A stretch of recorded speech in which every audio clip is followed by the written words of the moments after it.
bang. Neevesknives. I'm Jared, and we are live, ladies and gentlemen, live on Neevesknives. How's everybody doing tonight? Hopefully, all is well. We do have some pretty cool topics to talk about. We got a cool story for tonight. Tell the story of how my dad shot my karate teacher. But I might sharpen up this knife really quick. It only take me like 3 minutes, maybe 5 minutes. Maybe we'll talk a little bit about sharpening, but I do got some get backs to get back tonight since I got you guys here. I'm sure some of you guys definitely joined in on the tri-state thing. What was it, yesterday? I think it was yesterday or the day before. So I'll wait for people to get in here for me to really talk about it. But yeah. Where's the rest of the Blue Man Group? The Blue Man Group. I've never seen the Blue Man Group. I remember they used to do the commercials all the time. Just watched Jared's Best of 2023 video. I have my eyes on the American Blade Works Model 1 in Thai. Yeah, it's at River's Edge. Use my link for River's Edge Cutlery. You'll find it there. Really good one. Super solid. What I really like about them is, like, if you have any issues, you're dealing with one guy. Right. So it's easy to get him on the phone. You can literally talk to him. So it's not like you're dealing with a company's person and a computer or somebody who doesn't speak English. Like, you're literally dealing with a guy who you can talk to right there, tell him what the issue is, and he can help you.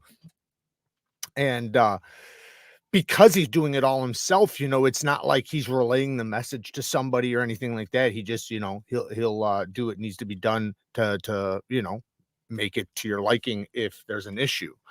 And the knife is just all around badass, man, 330 bucks or something like that for 100% USA made titanium knife and magna cut. That's amazing. Did you piss yourself laughing or piss yourself crying? I was super confused. So what happened was I went to my comment section, because at nighttime, I'll go to my thing, and what happens is I have it set for the most recent comment to see. So, like, say if you comment on a video from last year, right, I'll see it, because I don't do the most recent videos comments. I do the most recent comment. So, I'll usually have like mixed up comments. So there'll be like an old video, a new video. Most of them are going to be the new videos, but then there's an old video, dripped in there. Well, this one was a video that would be considered old at this point as far as comments. And I had so many comments all from this video. And I'm like, this has got to be a mistake. Like, I didn't even read the comments. I literally thought this is a mistake. I was about to turn my phone off and turn it back on. Like, this is a glitch or something. This doesn't make any sense, because it was just like, I can see the video and I'm like, that's an older video. And then I can see 8 minutes ago, 9 minutes ago, 10 minutes ago, 10 minutes ago, 10 minutes ago, 10 minutes ago. And it's just like, bam, bam, bam, bam. And I mean, I'm scrolling. So it's like, I can't get past all these comments. And it's like, how would this video all of a sudden go viral out of nowhere, and get these comments? And then I start reading the comments, and I was like, and every one of them is talking about piss. So I'm like, what is going on? Then finally somebody brought it up in there. Tri-State sent us. I said, oh, you son of a bitch. So we're going to get him back tonight. I think I got a plan. Hopefully he's not in the chat right now. But yeah, I was not expecting it. And like I said, I was so confused. Kara probably heard me like bitching for like 3 minutes before I figured it out. Like, what is going on? I literally turned the app off, came back in, because I thought it was a glitch. Like, it just doesn't make sense, right? Like, I'll get comments on videos like that, 1, maybe 2. And then sometimes the thing is if somebody watches it, it'll share it to somebody else. So I might get a few comments on those types of videos, but not hundreds. That just doesn't make sense. So those of you that don't know, Tri-State sent everybody over to comment on one specific video of mine, and it was on a Kubi knife with the Ultim scale. So everybody was making piss comments because, the Ultim scales look like urine. So I think I have an idea of the one we're going to do to him.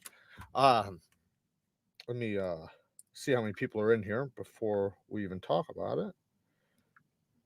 But I do have a couple other things I want to talk about. 81 people in here. So I guess I'll bring up somebody, and they could be watching right now. I don't know. They said that they blocked me, but they probably didn't. They're probably going to be watching.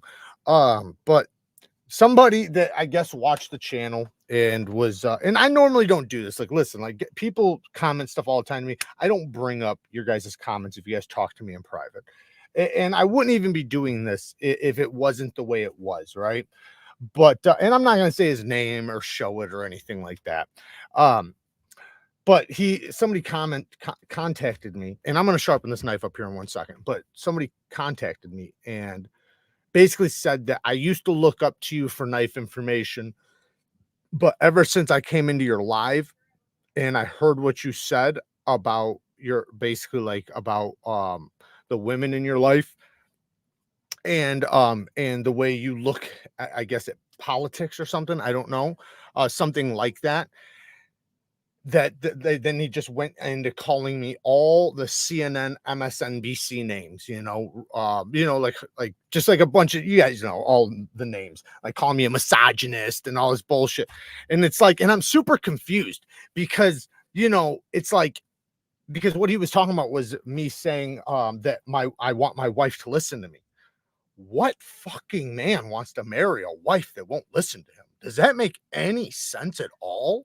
Like, what the fuck are we talking about? Like, how delusional have we gotten in society where men are wanting to marry women that won't even listen to them? And that's like telling a woman to marry a man that won't protect her, right? Like, that doesn't make sense, right? It just does not make sense. Of course, a woman's going to want a man that'll protect her. And, and I said, basically, back to him, I was like, yeah, like, I mean, I want to be a person that my wife looks up to, somebody who she respects and wants to listen to, right? It's not about me forcing her, it's about her wanting to, right? And her being able to listen to me and wanting to, and me being a rock for all her problems that she can clash into, and me being the problem solver and the leader of the family and the head of the family and, the authority of the family. Of course, that's what I want. And I would expect her to want that too. It's mutual, right? It's not like she wants the opposite, right? And I want one thing. No, it's like, this is what she's looking for in a man, and this is what I'm looking for in a wife. So that's why it works out, right? Obviously. And so to call me a misogynist for having viewpoints that have went down in history since the beginning of time, it's been that way. It just doesn't make sense to me. And then with my political views, like, I guess, I guess he was talking about because of what I was saying about the shot and all that stuff. I don't know what you thought, right? Like, I'm a guy who grew up doing construction. So obviously I like to work hard, right? I'm a hard worker. I obviously like freedom, right? We're talking about knives and stuff here. Obviously I like freedom. So like, I don't understand what he thought that I might be, right? Do you think I'm going to be a hardworking construction worker my whole life, fucking busting my ass, constantly talking about work ethic and all this stuff, and then I'm a communist? Like, that doesn't make sense, right? I have no idea, but I just thought it was ridiculous. And then, obviously, and I'm not trying to talk shit, but, this happens often with, people that talk to you like that. They want to say their last word and then block you or then just get out of the discussion because they don't want to have any sort of discourse or conversation. They just want to call you names and then get out of there. Whatever, though, man. I hope it made them feel better. But I don't, it doesn't bother me in the slightest because to me, it's like, I want, and this is the thing is like with the way I look at things, I don't care what you believe in. That's the beauty of it, right? Like, you can believe in whatever you want. Obviously, if we're going to hang out and be like super good friends, our morals have to align at least somewhat, right? But with certain viewpoints, I don't give a shit what you think or what you want or what, whatever. Like, that's why I believe in freedom, right? And when I say I believe in freedom, I believe in it all the way around. You have the freedom to believe and think whatever you want. We can still be friends.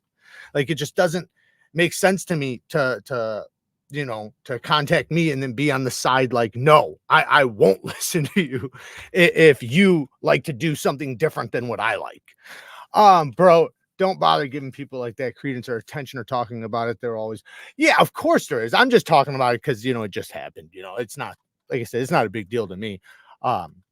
Good riddance for all I care.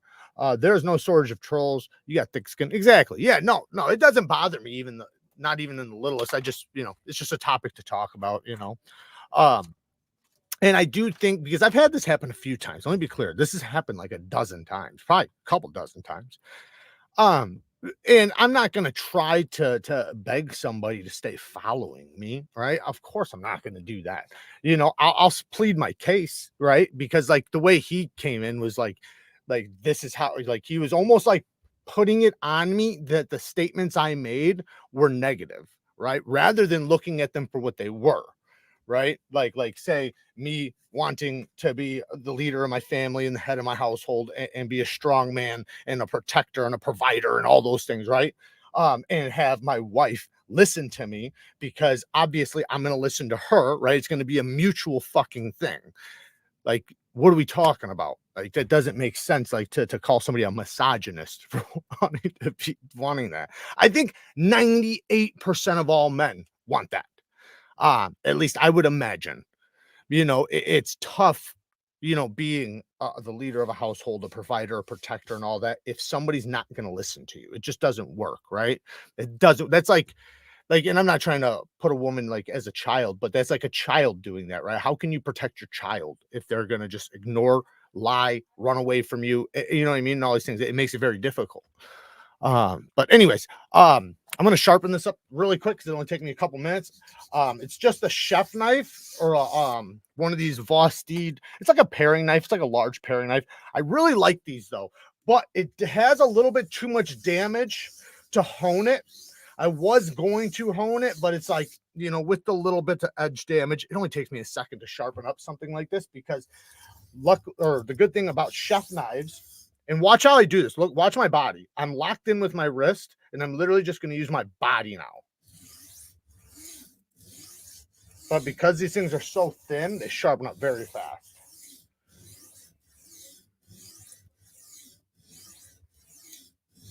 But see how I did that? I was leaning in and out. It makes it to where I can just lock in, right? So my everything's locked, right? I'm locked. So now I just go in and out.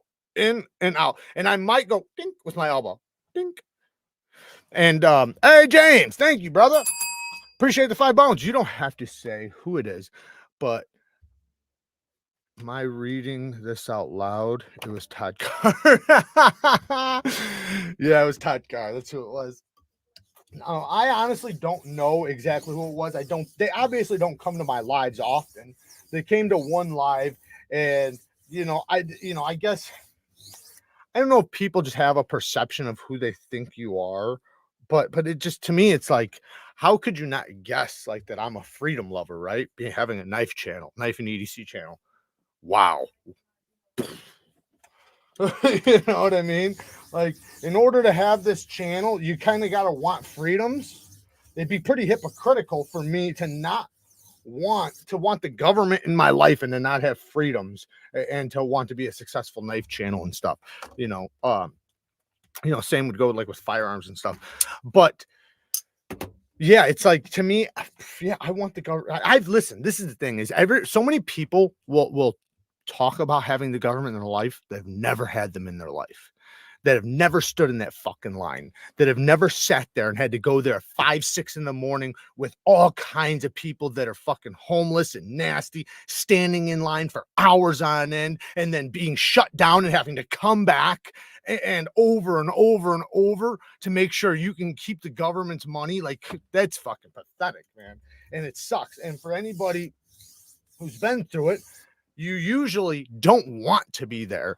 You usually don't want to have to do it. And to me, it's like, I want to be as far away from that as possible. Obviously, I think there's going to be some circumstances where people do need it. Like I was saying, like I've definitely taken advantage of it, years ago when I was younger and everything growing up. But, that doesn't mean I would want that on everybody, and even the people that don't need it. Do you know what I mean? Like, why would anybody want that? Because, man, nothing ever comes good from the government being in your life, at least in my opinion.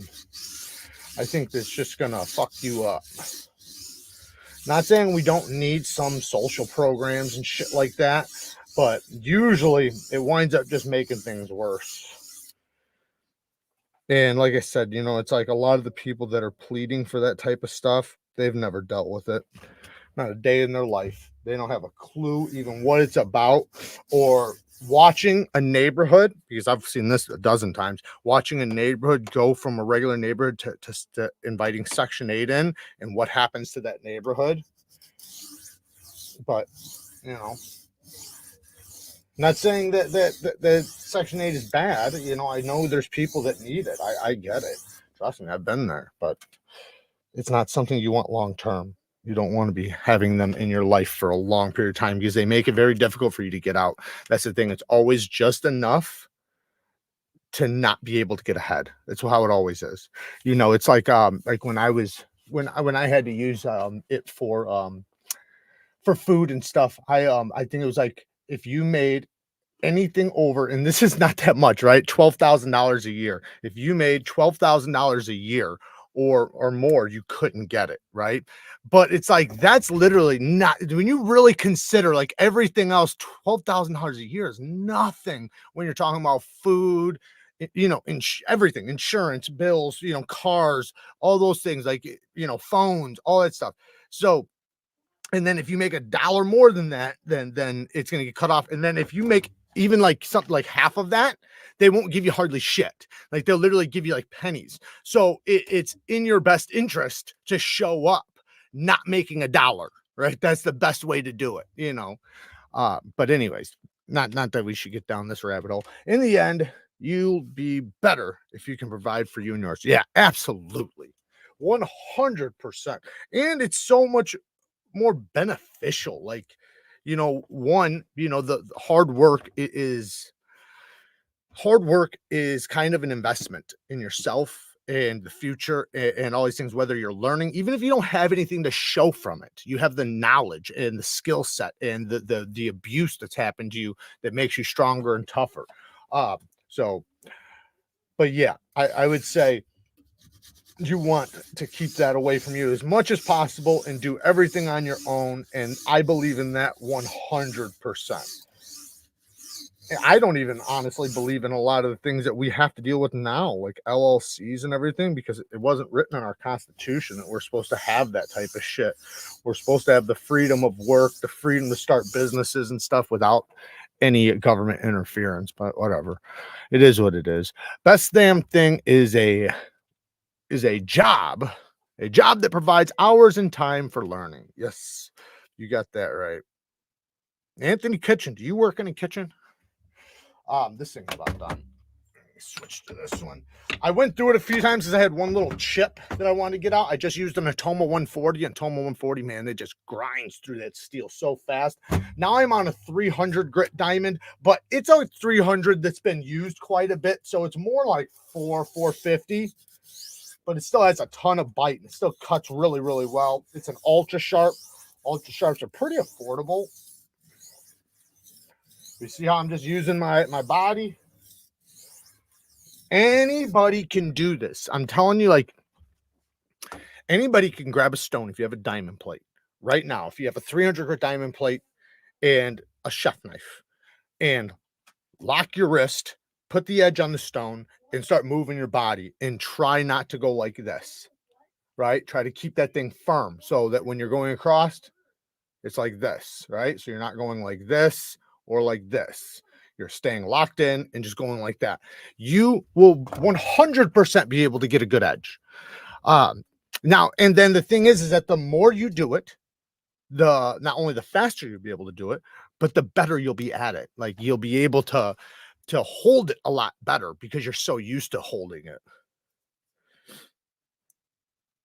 It's kind of like, even like, you know, in construction, when you're using a drill, right? When you use a drill, you want to hold it level, right? But when you first start doing it, especially when you're young, you tend to let the drill go like this and like this, which makes it mess up. It can strip the screws, so on and so on. But eventually you get so used to holding it level that you can hold it level even in front of you like this, you know, and go down, you know what I mean? Let's see here. What's up, Breeze? Snowing outside. Blame Canada. Is it snowing outside right now? I know it was cold earlier, man.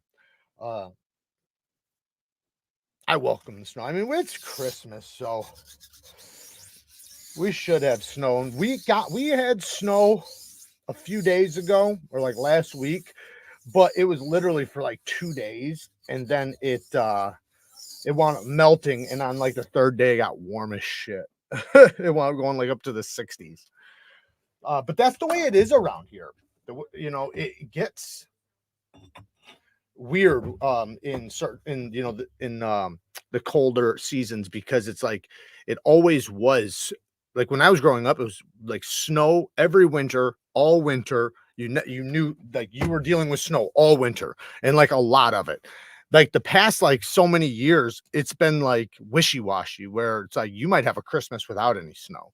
And then you might have a blizzard. Like, you know, it's just like it's kind of just back and forth. Um, it's cold as a witch's tit here in Vermont. Yeah, I think it was in the 20s earlier here. I think it was going to get up to the low 30s or something like that. I'm just barely refining this edge, and then I'm gonna knock this damn burr off. I did bring a ceramic rod. I wanted to talk about, because I get so many comments asking me about that. What is, you guys know the name? I can't remember the name. That sharpener that guy has, it's like on a keychain, and he takes and goes. What is that thing called? I get asked about that thing like 10 times a day, and I can't remember the name of it. I've seen the videos many times. I've even commented. So, it absolutely is not good.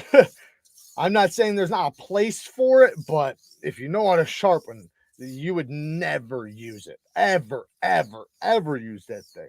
Now, what I seen him doing, though, which was funny, is he's taking knives that are already sharp. Like, I mean, really sharp, very sharp knives, and then scratching that thing on there and then making it seem like it made it better. And you can clearly see it didn't get better. It probably got a little bit worse. If anything, it's the same, because he might not have even hit the apex. But it's just funny to me. Like, why wouldn't you take a knife that can't cut paper, or that's really struggling through paper, and make it better? But regardless, the thing he's doing, like if you have a sharp knife, you don't want to take something like that to the edge now, right? You have a sharp knife. That what you would want to do is you would want to strop. That's what a strop is for. A strop is for an edge that's already sharp, something to maintain it, keep it sharp, add more bite to it, because the strop has an abrasive over the top of the surface, right? So when you take your knife and you're stropping like this, what it's doing is, think about this as being like sandpaper, right?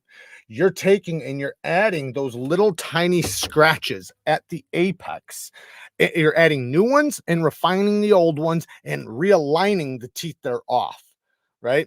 Now, if your edge is already keen, right, and really good, that's not going to hurt it. It's just going to add more micro serrations. But scratching it with that thing, you're literally knocking off the teeth that you want on your apex.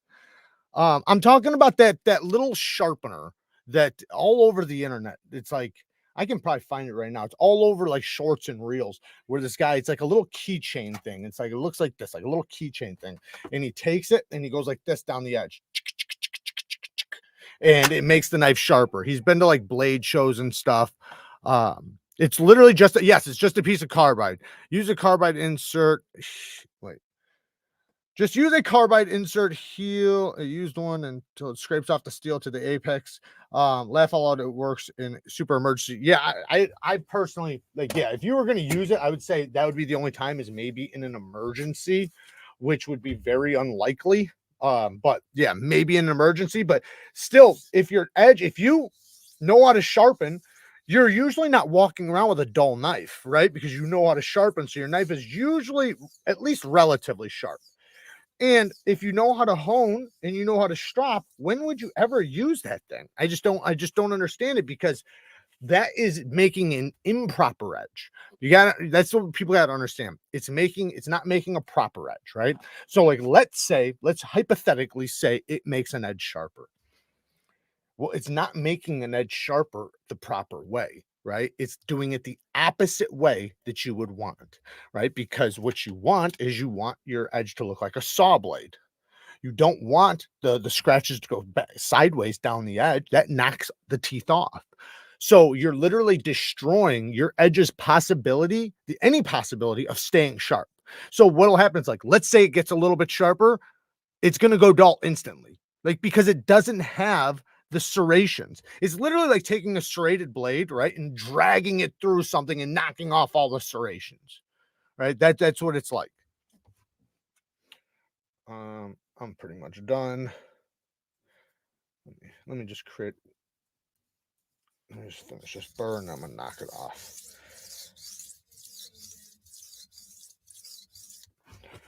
But yeah, I watch it all the time. Not all the time. I see it all the time. And I've almost commented on a lot of videos. I've only commented on like 2 or 3. But it's just, yeah, people constantly asking me, what do you think about this? Does this thing work? And I always say, no, stay away from that thing. It is literally doing the exact opposite of what you want any sharpener to do for you. And if you know how to sharpen, then why would you, like, if you learn how to sharpen properly, you wouldn't want to do it. Like, I can understand for some people that do not know how to sharpen, they have no idea, how to get a sharp edge, and it works for them in a pinch, but you're going to be doing it constantly. So you're going to just destroy your edge more. It's kind of like those pull throughs. That's what you're going to be doing. You'll be constantly using it, because a pull through is only micro beveling and it's knocking off all the teeth that you want. Again, like I was saying, so when you go to use it, it's going to go dull right away. And then you're going to have to do it again. And then guess what? It's going to go duller faster the second time, and the third time faster than the second time, because what you're doing is you're making an obtuse angle. So eventually, like the third, fourth time you do it, your edge is really like this. It's not even like this anymore. I go paper cutter 9 out of 10. Now I'm happy with my ability. Yeah, I would say if you can just get mediocre at sharpening, you're set. You're good. Like, nobody has to be like at pro level, right? That nobody has to be. Most people in history were never at pro level. If you can just be average, just decent, just have the ability to create an apex, right? Create an edge bevel and a burr and remove it, you're set. You're set. You'll be able to keep a knife sharp forever. And you'll only get better and better as time goes on. Yes, that's what it's called. Sharpen the best sharpener. Yes. Sharpen best sharpener, something like that. Yeah. Thank you very much. Do you have links for Vero Engineering? No, I don't. I'm sorry, I do not. I do. Yeah, I do for other sites, like, but not for actually Vero. Let me see what site they're on right now. River's Edge Cutlery. So I have links to River's Edge Cutlery, and there is a whole bunch of them in stock. So yes, I do. Just go down in the description, look for River's Edge Cutlery, click on that, and type in Vero, and you'll find it. But you see how fast I sharpened up this knife just now? And that was during talking to you guys and stopping. Like, if I would have just focused on it, it would have took me like 3 minutes. And that had damage. I'll have to find one somewhere else. Unfortunately, then you can hate me. What are you guys talking about? What about that Hunter Honer? I don't know what that one is, but it already sounds bad. All you need is a good bitch. Hey man, a lot of people actually use that. That's what a lot of people use, and there's nothing actually wrong with that. There's the only thing that's wrong with it, I'll say, is that it's not going to be a professional edge, right? But think about factory edges. Factory edges are done on belt grinders. That's how they do them. They do them on belts. Now, the big problem is that you have a high chance of burning your edge, which will make your edge brittle. It'll make it go dull faster. So that's why you want to cool it. But if you understand that, keep your edge cool and use a belt, it'll work just fine. Now, it's never going to be as good as a stone sharpened edge, ever. Like, the edge retention won't be near as long. Everything will be less. But that doesn't mean it's still not a good edge that most people will be just fine with. It's like a factory edge, which most people have on their knives, and most people, that's the sharpest edge they'll ever have on their knife, is the factory edge, which in my opinion should be the dullest edge you ever have. Let's all go buy glass cutting boards. There you go. Just wreck your shit. Ceramic ones. Just used a good ceramic plate. What? Ceramic cutting board. Oh, I ain't got ceramic cutting board money. Yeah, if you ever get a cutting board, make sure it's plastic or wood. You never want glass, ceramic, marble. I've seen those. Everybody's seen those where they take those marble slabs and they have them as a cutting board, which is so ridiculous. Talk about screwing up your edge immediately. Well, Arkansas Stone Sharpen VG10 S30V are most super. No, it won't sharpen super steels, but it'll sharpen VG10 and it'll go up to S30V. I personally wouldn't do S30V on it, but you probably could. I'll say S35 VN is usually the top. Yeah.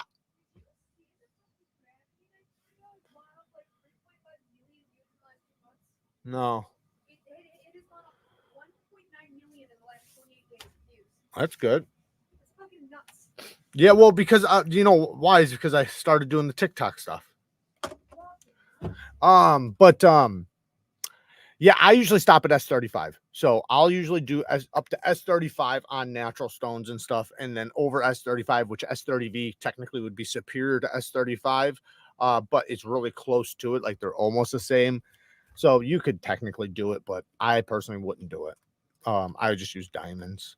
Diamonds are going to be the best all the way around. Now, if you're talking about carbide steels or very simple steels, then yeah, Arkansas's, aluminum oxides, natural stones, whatever, are going to work great. They're going to work super good for those. But you know, they're messier. They're more to deal with. There's a lot more frustrations with them. So, and you also have to know it. Like, I know we're talking about Arkansas right now, but as far as like all the other stones, you got to know that stone and how you have to treat that stone. Like, I've bought stones that were super expensive that I regretted. I literally regretted. They were so expensive, and then they're so brittle. They're messy. They're a nightmare to deal with. When I'm done with them, I have to leave them upright, because if I put them back in the box or anything like that, they'll wind up crumbling from the moisture. So I have to let them air out all the way down to like the corners chipping off. You know, like if you do something wrong, or you know, they'll get hairline fractures, and it's just so high maintenance that it's like, this is just a fucking nightmare. Jared, what about Civivi's S35 versus their 14C? Is it worth going one or the other? You probably won't notice that much of a difference. Obviously, S35 VN is going to have better edge retention than 14C. 14C is going to be better at toughness, so it's going to have higher toughness, and it's going to do better at with low angle edges, and it's going to do better with thinner geometry. Now, S35 VN is going to hold a better edge. So, you know, it's just a give and take. But I'd say, you know, if you want to, yeah, you can go up to the S35. It's definitely good. I personally love their 14C so much that it wouldn't make a difference to me to jump up to S35. Yeah, I'm going to lose a little bit of edge retention, but 14C is so easy to strap back and maintain. S35 VN is too, so I don't want to make it seem like it's difficult, because it's not. But 14C is just so easy to mess with. Hey, Martin, thank you for the 5 bones. Is it true that stocks of Russian diamonds and sharpeners are drying up because of sanctions? Not that I know of. But I don't know. Who knows? What's up, Stasa? Shout out to Stas23. Definitely go and follow his YouTube channel. He's been posting some great content lately for the knives of the year. But yeah, I don't know about that. I know there's always, no matter what, this thing, diamonds are everywhere. But there's always going to be little shortages, because they do that on purpose. That's purpose driven, right? The diamond market, there's a lot of fucking diamonds. We make them in labs now. We are in no shortage ever from fucking diamonds, ever, never, ever, ever. But they have to say we are, in order to increase the prices on things, you know, and they, you know, that's how they mess with the system. So, you know, now if you're looking for natural diamonds, right, and you want like 2 carats and above, then yeah, that's going to be difficult to find, or a lot more difficult to find. Not that you can't find them, not that you couldn't find one right now in 3 minutes, but those ones will be a little bit more scarce. But when we're talking about stones and stuff, they don't use natural, they use synthetic. Hey, Jared, what suggestions you have to dress / clean my Venives? Do you have a link to anything? Yes, yes. I'm surprised you didn't see anything in there. It's just the Nagura stone. I'll pull it up right now. Hang on one second. You just so there's two different things you want. I'm going to show you both. But when you have Venive stones, and this is also going to go for if you have a lot of stones, you use this same system. So I'm not saying this is just for resin bonded diamonds, but they work good for resin bonded diamonds. They work good for here it is right here. So here, I'm just going to show you this whole page, and then you can go to my Amazon store and just type this in. But you can use them on any natural stones, aluminum oxide stones. You can use them on whatever. The only thing you really wouldn't use them on is like diamond plates. Anything that builds up steel particles, you can use it on. So right here, the Nanawa, Nagura, Yoshiro, these three stones, it really doesn't matter what grit you get. I know this one says it's an 800. It's probably more like a 400. This one, it doesn't say. Let me just see what it says right here when I click on it. So they have different sizes that you can get. These are all really good. So this big one is going to be a stone flattener. This one's going to be a conditioning stone. So that's the difference there. The sizes are different just because they're purpose driven. They're a little bit different because the small one's going to be for you to get into certain areas, you know, like this, you know, and kind of scrub them clean. The big one's going to be to do this with. You're going to be able to flatten it real quick. Now, that works. That works just fine, and you can do that.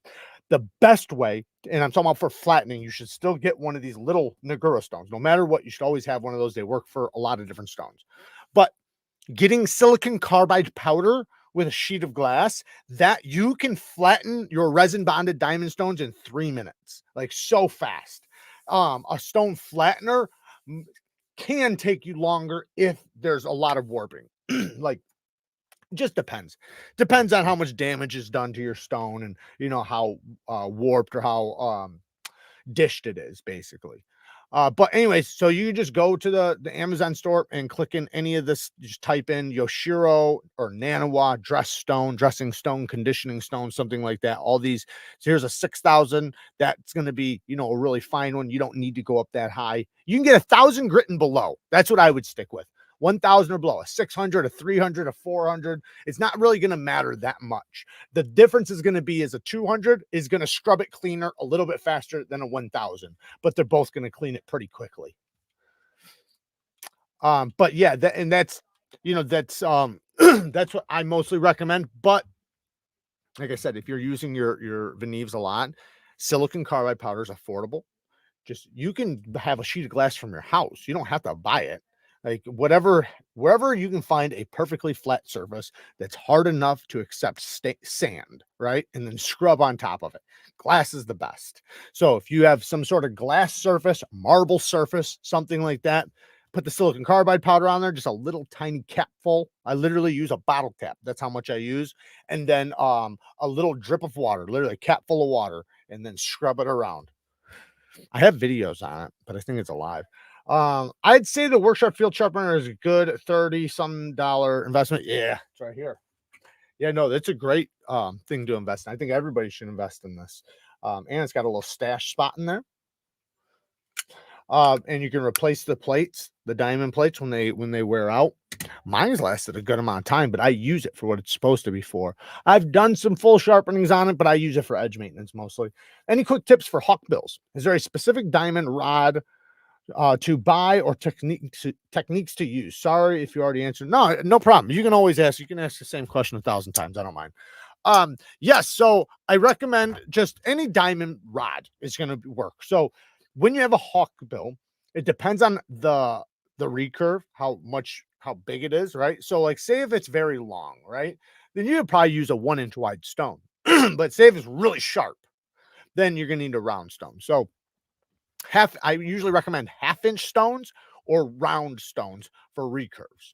So you can get 1/2-inch Venive stones, or you can get a round or whatever, you know, stone 1/2-inch, and then, but you know, use a diamond plate or whatever that's a 1/2-inch wide, or like I said, a rod. And it doesn't matter what kind or which one. I would say if you're going to do a full blown sharpening, then you'd probably want the coarsest diamond rod you can find. That's why it's nice to have the 1/2-inch stones, because they come in every grit, while the rods typically roll around 800 to 1200 grit. So, no, which will work. It'll work just fine. So that's what I'd recommend. And then as far as techniques, it's just like sharpening anything else. The only difference is you're using a thinner stone. So really, there's no techniques. You just don't want to use too wide of a stone for, too much of a recurve. I suck at holding a steady hand. What is the absolute best fixed angled system in your opinion? Probably the KO3 from TS Prof.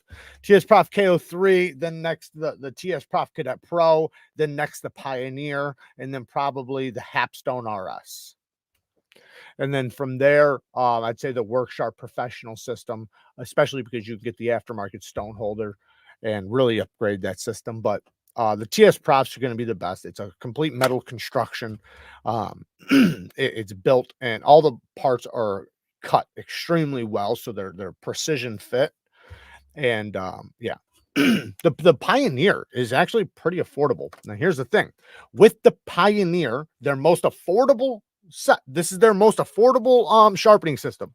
It's really good, and that's the most affordable one. Now, what you can do is you can upgrade it. So you can buy it, and then later, 2 months, 3 months down the road, or 1 month down the road, whenever you want, you can buy extra clamps, you can buy all different types of stuff to upgrade the system. I actually got to do a video on some of the upgraded parts for mine. What's up, Alex? I recently bought myself a Tucson TS267 because of your good reviews on it, and I wanted a good ass front flipper. It's as good as you said, most satisfying knife ever. That is such a great knife. That is literally the most, in my still to this day, that is the most underappreciated knife. Not that people didn't love it, but if people got to try it and would just know how good it was or is, it'd be something that everybody screams about. It is such a good knife. The reverse flick is phenomenal. The ergonomics are great. The lock bar access, everything, the front flipper, everything is great on it. What about a mirror? Yeah, you could use a mirror. Yeah, mirror works just fine as long as you have a steady surface to put it on. Right, it just has to be a flat surface. So make sure it's like on top of another flat surface, so that when you're grinding down in there, it's not going to shatter on you.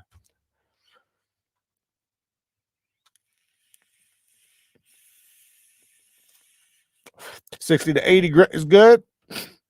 Who drank what when before the live stream?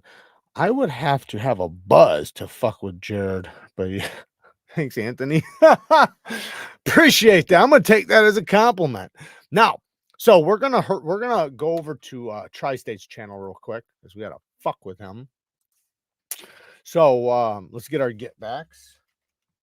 So I'm gonna ask that every single one of you go over to Tri-State EDC. Somebody's gonna put it in the comment section for me. Can somebody link their channel?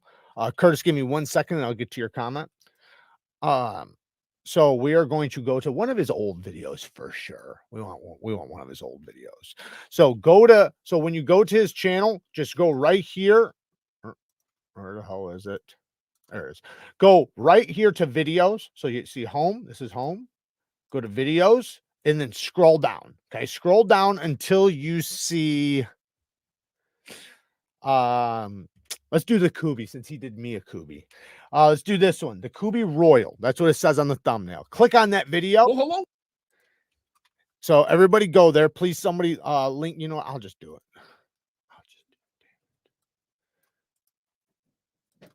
So I'm going to put it in the chat. Everybody click that link. And I need you to go in there and say something about his feet pics on the internet. Say something about purchasing his feet pics, or thank you for letting me purchase feet pics, or I'm surprised you're still selling feet pics. Those feet pics we bought of Tri-State? Yes. What is this for me? What? I don't want that. Oh, I was pointing. Oh. The feet pics. I ordered some 9x11s laminated for the wall. Oh, nice. Yeah, I thought you'd like them for Christmas. Yeah, I appreciate it. I sent him a dick pic. Oh no, actually, that was Bee's Blades. That was Bee's Blades. Never mind. Be a little jealous. Anyway, so go over there to him and make sure you guys say something about his feet pics on OnlyFans, his feet pics on Instagram, his feet pics somewhere, and make sure you say something about his feet pics. Please do that. I would really greatly appreciate it if every single one of you could do that, because I need to bum rush his comment section with at least 140 comments. How many people are in here? 135. So there's no reason why we shouldn't have 135 comments over there. Come on, guys. Don't let me down. Don't let me down. Please don't let me down. Done. Thank you, Chief. Oh man, I almost thought that was Tri-State. Where can I get Tri-State's dirty ass feedback? Exactly. That's the question. I have one stone plate. What would it be? I'll let you know in 1 second, Mike. Let me just get to this comment from Curtis. Curtis, been a member for 19 months. Shout out to you, man. Thank you for all the support. I have a KME. Why hasn't anyone made a 6-inch stone holder for such a popular system? Or is there one and I'm late to the party? No, that's the thing, is that I don't know why they haven't. So let me be clear. I don't know why they haven't. I don't have the system to know if there's a reason why. It might be because the distance on the rod is not enough room for a 6-inch from the clamp to the rod holder. That's probably the reason. So in order to have a 6-inch stone, it had to be longer than 6 inches, and then it's left to fit on the rod. So it probably just doesn't work out very well. But I'll tell you what, man, massive difference from a 4-inch stone to a 6-inch stone. Like the results, obviously, if you have a cami, you can get great results. I'm not saying you can't get amazing results, but a 6-inch stone makes it so much easier. It goes so much faster. Your stones last longer. Everything upgrades. Like I said, the timing, even down to how well it sits on the knife and everything. The stones last longer. All of that stuff. And then what stones do I recommend? Where did it go? I can't find it now. So the stones I recommend, I recommend ultra sharps or atomas. So I work for budget, right? If you're on a budget, like a super budget, get ultra sharps. Ultra sharps are really affordable. Now, if you're on a tight budget, just get whatever's the most affordable that's on there that you can get. They have tri-stones for like $50 that have 3 large diamond plates like this. That's really affordable. Now, the thing is, they have lines in them, so they're not as good as these with no lines. A Toma's the best. Toma's going to be the best. So if you have the money, get a Toma. Otherwise, DMTs are a little bit more expensive. HAPSTONE has some really good stones, but it depends on what you're getting it for. If you're getting freehand, then I recommend a Toma. If you're getting for a fixed stainless system, then I recommend a Toma or HAPSTONE. HAPSTONEs might even be a little bit better depending on the system you're getting it for. But my most recommended stones of any stones of all stones in the world is Venives. Venives are the best. This is the best stones I've ever experienced. They give you the most high quality edges, especially on those crazy super steels. You get I got a little chip on the stone. You get insane edges on these stones. These stones just give you that. The reason why is just because in order to get the sharpest edges possible, you need your edge bevels to be very flat on both sides, right? Leading up to an apex. Well, to refine that apex up, and so fine up there without it breaking off and it being on a nice flat surface, these do that very well, having the resin and the diamonds. So the diamonds do the cutting and the resin kind of keeps a nice flat surface. So, the issue with the KME is the length of the stroke. Even with 6-inch stones, you can only get 4 inches of travel. There you go. Right there. Exactly like I said. Exactly like I said. I'm a genius. And if you are on the tightest budget, get a Worksharp field sharpener, probably the cheapest diamond plate you can get. Yeah, right here. Yep. $30 you can get this, and you can actually sharpen on it. I would recommend just getting 2x6s from Ultra Sharp though, because you can get for $54, you can get 3 2x6-inch plates. You are going to have to get a stone holder of some sort. You don't have to get this one, but you have to get something to hold the stone. But The 3x8s from Ultra Sharp are like $138, but they're this big and they last a lot longer instead of being 2x6, you know, instead of being like that big. Atomas are the best though. They're going to be the ones that last the longest and cut the fastest. This is what I sent him. Where can I get more of your OnlyFans pics, my friend? Promised me some good times if I can get more. I love it. I love it. Thank you. Thank you, man. Wait, DMT is a psychedelic drug. Yep, and it also is a diamond plate. I believe they're USA made too, but they are a little bit more pricier. Hey, Triple B's in the house. I like the nanowall resin diamond. Very consistent scratch pattern to other diamond resins. Man, I've always wanted to try your oh man, now I can't think of the name of it. Your petrified stones. I've always petrified diamond stones. I've always wanted to try those. I've never gotten a chance to. But yeah, the nano ones, the nanowa ones, yeah, I've heard good things from them. I almost bought it multiple times. The only reason why I didn't is because I already have the Veneves, but I do like to test other stones, so I probably will eventually get them. And I've been requested so many times to do videos on them. I imagine they're just super similar to this. I did hear that these cut faster, but I haven't tested, so you know that's not coming from experience or anything. I haven't done it, but I've just heard that.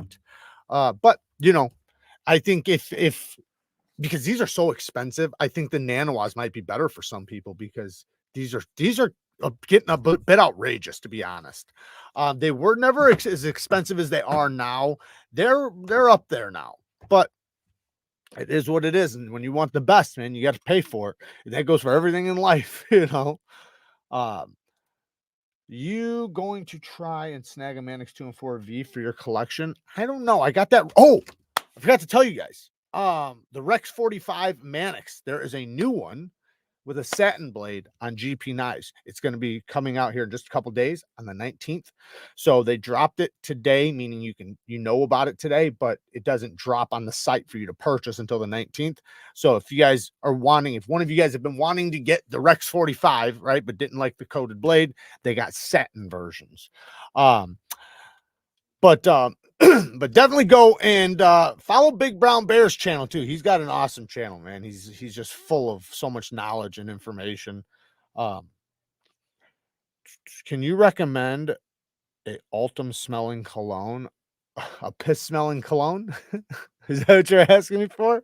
I actually got you. When we get the fragrance of the day, I actually got you. Big Brown Bear says vitrified diamonds in a ceramic bond, cuts like normal water stones with great feedback. Yeah, man, I'd love to try them. I just, you know, I know they're super expensive, and I know they were difficult for you to get and make or whatever, you know, or have made. But yeah, that was one that I was always fascinated with. There were, you know, a couple times like I had the chance to buy one time. And I was like getting ready to pull the trigger, but at the time, like I really didn't have the money for it. Like I really didn't at the time. And then when I had the money for it, they weren't available, which is how life goes, you know. I told Tri-State, you must have gotten my payment because I finally got my feet pics. I love it. Thank you, man. Oh man, I love it. Uh-oh, he's in here now. He must be checking his comment section pretty often. These comments are cracking me up. Well done, dude. I love it. Hell yeah. Yeah, I figuring he was gonna see that pretty quickly. I know I saw it pretty quickly because it was the last comment that I had, and for like so many scrolls, you know, it's like I couldn't get to the end of the comments. A raid without a giveaway is like pissing in the wind. You know, I'm doing a giveaway just so you guys know. What would be Saturday. So Saturday, when we do Saturdays live, I do have a giveaway we're gonna do. I got a bunch of stuff. Not only stuff, but like donations from companies to give you guys. So we're gonna do that, and that'll be pretty awesome. So just so you guys know, make sure you guys are here on Saturday for the live stream. It should be a pretty good time. Okay, since Triple B is in the house, Jared 15V versus Rex 45 versus Maxace. No pressure, Jared. I have the 15V PM2 and a Maxace pair of 3, about to order the Mannix Rex 45. Well, if I say 15V, you guys are just going to think I'm kissing ass. So what I will say is I only have one 15V, and I don't like to put like, I don't want to make it seem like I know so much about something that I have little experience on. Yes, I have one, right? I have my one knife that I've sharpened multiple times and I've tested, but that's one experience, you know. And there's been times in the past where I did that and I kicked myself in the ass because I took an experience, 1 or 2 experiences, and I painted the steel with that experience. And then a year later, 2 years later, after me testing dozens, I got a completely different opinion, like the exact opposite of what I thought. I even had to retract statements that I've made. So, you know, after I'd done my own physical testing on multiple, you know, and was able to, you know, check the differences. So, you know, I it's hard for me to, you know, say I love 15V. I've had a great experience with it. I think Spyderco pretty much does a good job with every steel they have. Uh, I mean, I say that all the time. They actually got in my video that's going up tomorrow, the best heat treat this for 2023 has been Spyderco. There was a couple other guys too, but as far as production companies go, so you know, I know they do it well, but I'd like to experience more. But Rex 45, I do love Rex 45, and then Maxace. I put Maxace at the bottom of those, not because of anything, because their edge retention is obviously going to be superior, right? But I would probably put it at the bottom just because I don't know. I just personally like the, so one thing is with Maxace, I find that you can put a polished edge on it, no problem. And it's a screaming polished edge, fucking sharp as hell. However, it doesn't hold it. So what happens is it gets slick very quickly. So as soon as you start using it, right, it gets slippery. So I love steels that take both medium grits or toothy edges and fine edges. Those are my favorite steels personally. But yeah, the 15V is great. Yes, sir. Kyle, been a member for 16 months. Shout out to you, man. Thank you for the support. I thought you loved me. No calls, no texts. Piss, piss, piss, piss.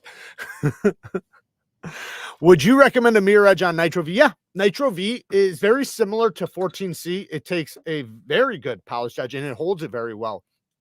The thing is, though, is that like 14C, the better the results are going to be based on your angle. Like the lower the angle you can accomplish without it being brittle, because obviously there's a balance, right? You can't go too low because then the edge won't be, it won't have no toughness at all. So you want that happy balance. I don't know what knife you're talking about, so, or what geometry it is, but whatever the low angle would be for that geometry, if you do that, you'll get the better results with a mirror polish. As far as having bite, holding bite, and everything else. But like I said, you don't want to go too low because then it'll start chipping and stuff. So but luckily Nitro V is a very, very tough steel. Like 14C, it does very well with low angle edges. Now there's obviously a limit, but you get what I'm saying.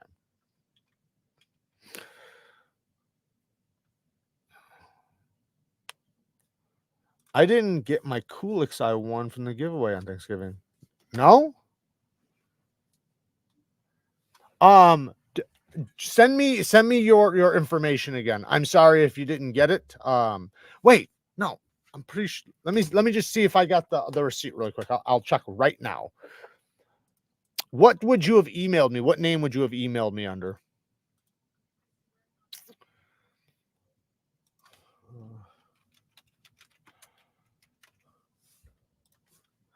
Is it this one? I think this is it. Yeah, I think this is it. Yep, this is it. All right. So, what was your name? No, I just fucked it up.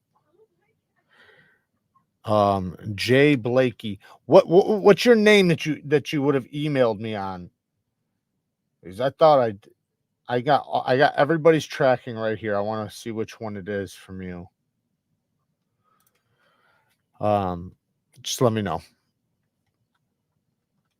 I don't want to post in the chat. Okay, don't worry about it. Just email me whenever you want. If you want to right now, you can email me. I'll just talk to you right here. I'll take a screenshot of the tracking and send it to you. If something happened where I didn't get your address or something and I didn't send it, which I'm pretty sure I did. I thought I got everybody's, but if I made a mistake, then I'll send it out in just a couple days. The knife is a fair and forged Stinger button lock, so it's pretty solid geometry. I don't trust myself putting a mirror edge on it, so I'd send it to somebody. Yeah, it's got pretty slicey geometry. I'd probably go 17 degrees per side on that one, average edge, you know, because it's already thin geometry. It's not a knife that that you're gonna be using hard, you know, in any way. You're most likely just gonna be cutting like light duty stuff with it. So, but that being said, that doesn't mean you still want to go. Like, I love like a 15-degree edge bevel if you have the geometry, you know, and the steel to support it. But that knife is, you know, I think 17 probably serve it the best. I would guess that it's probably 18 thousandths behind the edge at 20 degrees per side. So, you know, after you put a 17 degree, it might, you know, get a little tiny bit thicker, but it's not going to be crazy. Jared, what Spyderco model do you want to see next in 15V? Well, you know what? I seen that new knife coming. I'm waiting, the Bodacious or whatever. I'm waiting to try that. But I'll say my favorite, I think my favorite is the Maxace XL. But I already have that one coming in crew wear right now, or whenever they drop it. So yeah, you've already done the Shaman, right? You've done the Shaman, you've done the Maxace, you did the PM2 too, right? Am I right about that? I never got any of those. I only got the Maxace, but that's a tough one, man. You know what I wish they would do? And I know this is like out of the wheelhouse of what we're talking about. I wish that they would do another version of the Gale Bradley with lock bar access, because their lock bar access is so bad on that knife. It's irritating to disengage. Better lock bar access and a detent. If they just did those two things, man, that thing would be so much better. But yeah, I mean, I'd probably say that the Maxace XL. You know, actually, no, you know what? A lightweight, because check this out. The Maxace, I know you already did Maxace, right? But the Maxace lightweight, we have original goat making scales right now for the lightweight, which would bring down the price, right? Which would get it in the hands of people that maybe can't afford the G10 one. And then in the future, if they want to, they can get upgraded scales or not, because the lightweights are great. But I think the XL would probably be my favorite. Yeah, I'm trying to think of any other model that it could actually take it. Like, the only thing I could think of other than that would maybe be the stretch. The stretch would be a really good one. Fuck yeah, that'd be a really good one. Yeah, I'd probably say the stretch, actually. I wish they would do a compression lock stretch. That'd be dope. Is there one angle that works good for all blades and steels? 17 degrees per side is like the average, but that doesn't mean that it's good for everything. It's just, that's the average. Like, say with average pocket knives on a balance of probability, 17 degrees per side is going to be a good edge angle. It's going to hold a decent amount of toughness. Because, okay, so like 20 degrees is a tough edge that's slicey, right? 17 degrees is a slicey edge with a little bit of toughness, right? But sorry, I'm going the opposite way.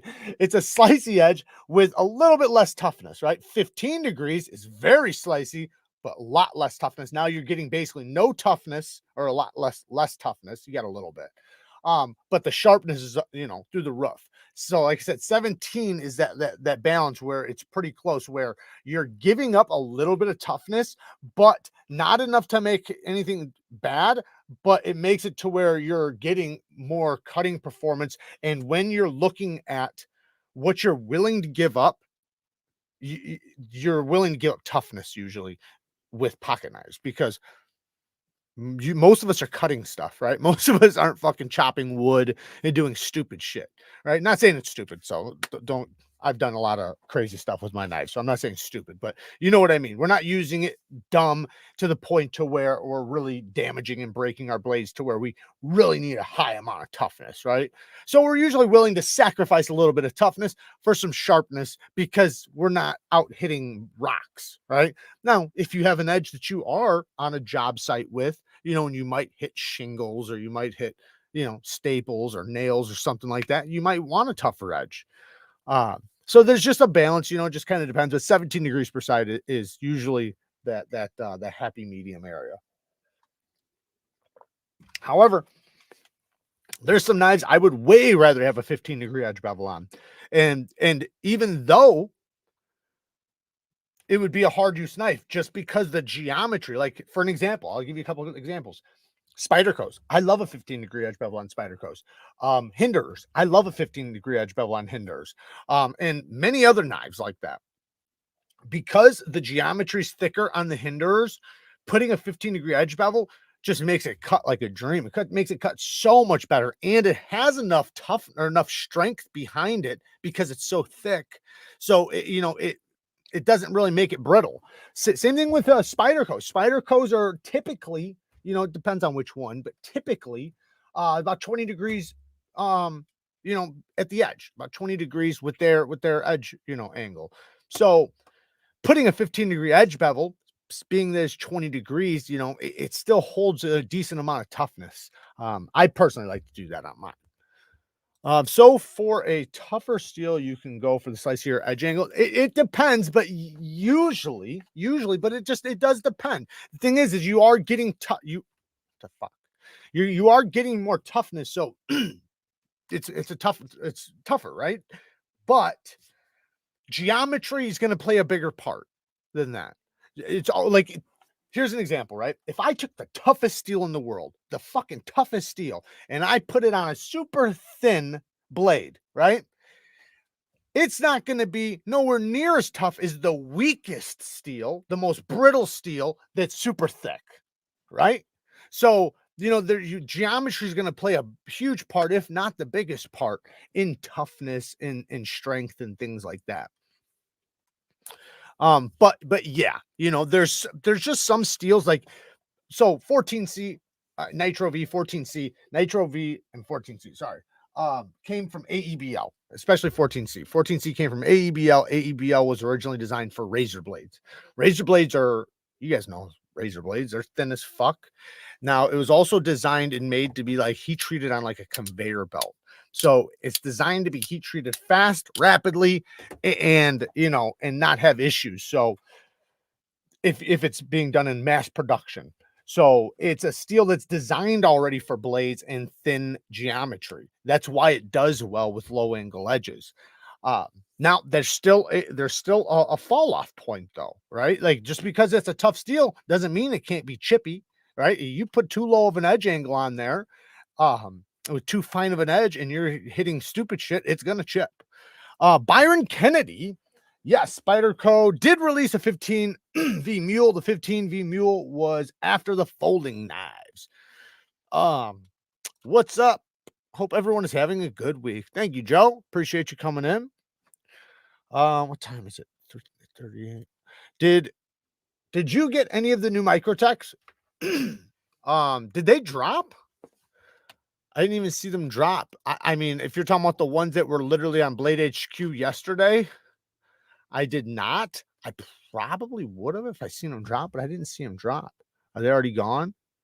No, they're coming soon still. So they're not available yet. So no, I haven't gotten them. And let me show you what he's talking about, guys. Now, unless if you're talking about like the MSI and the Stitch, in that case, yeah, I have both of those. But but yeah.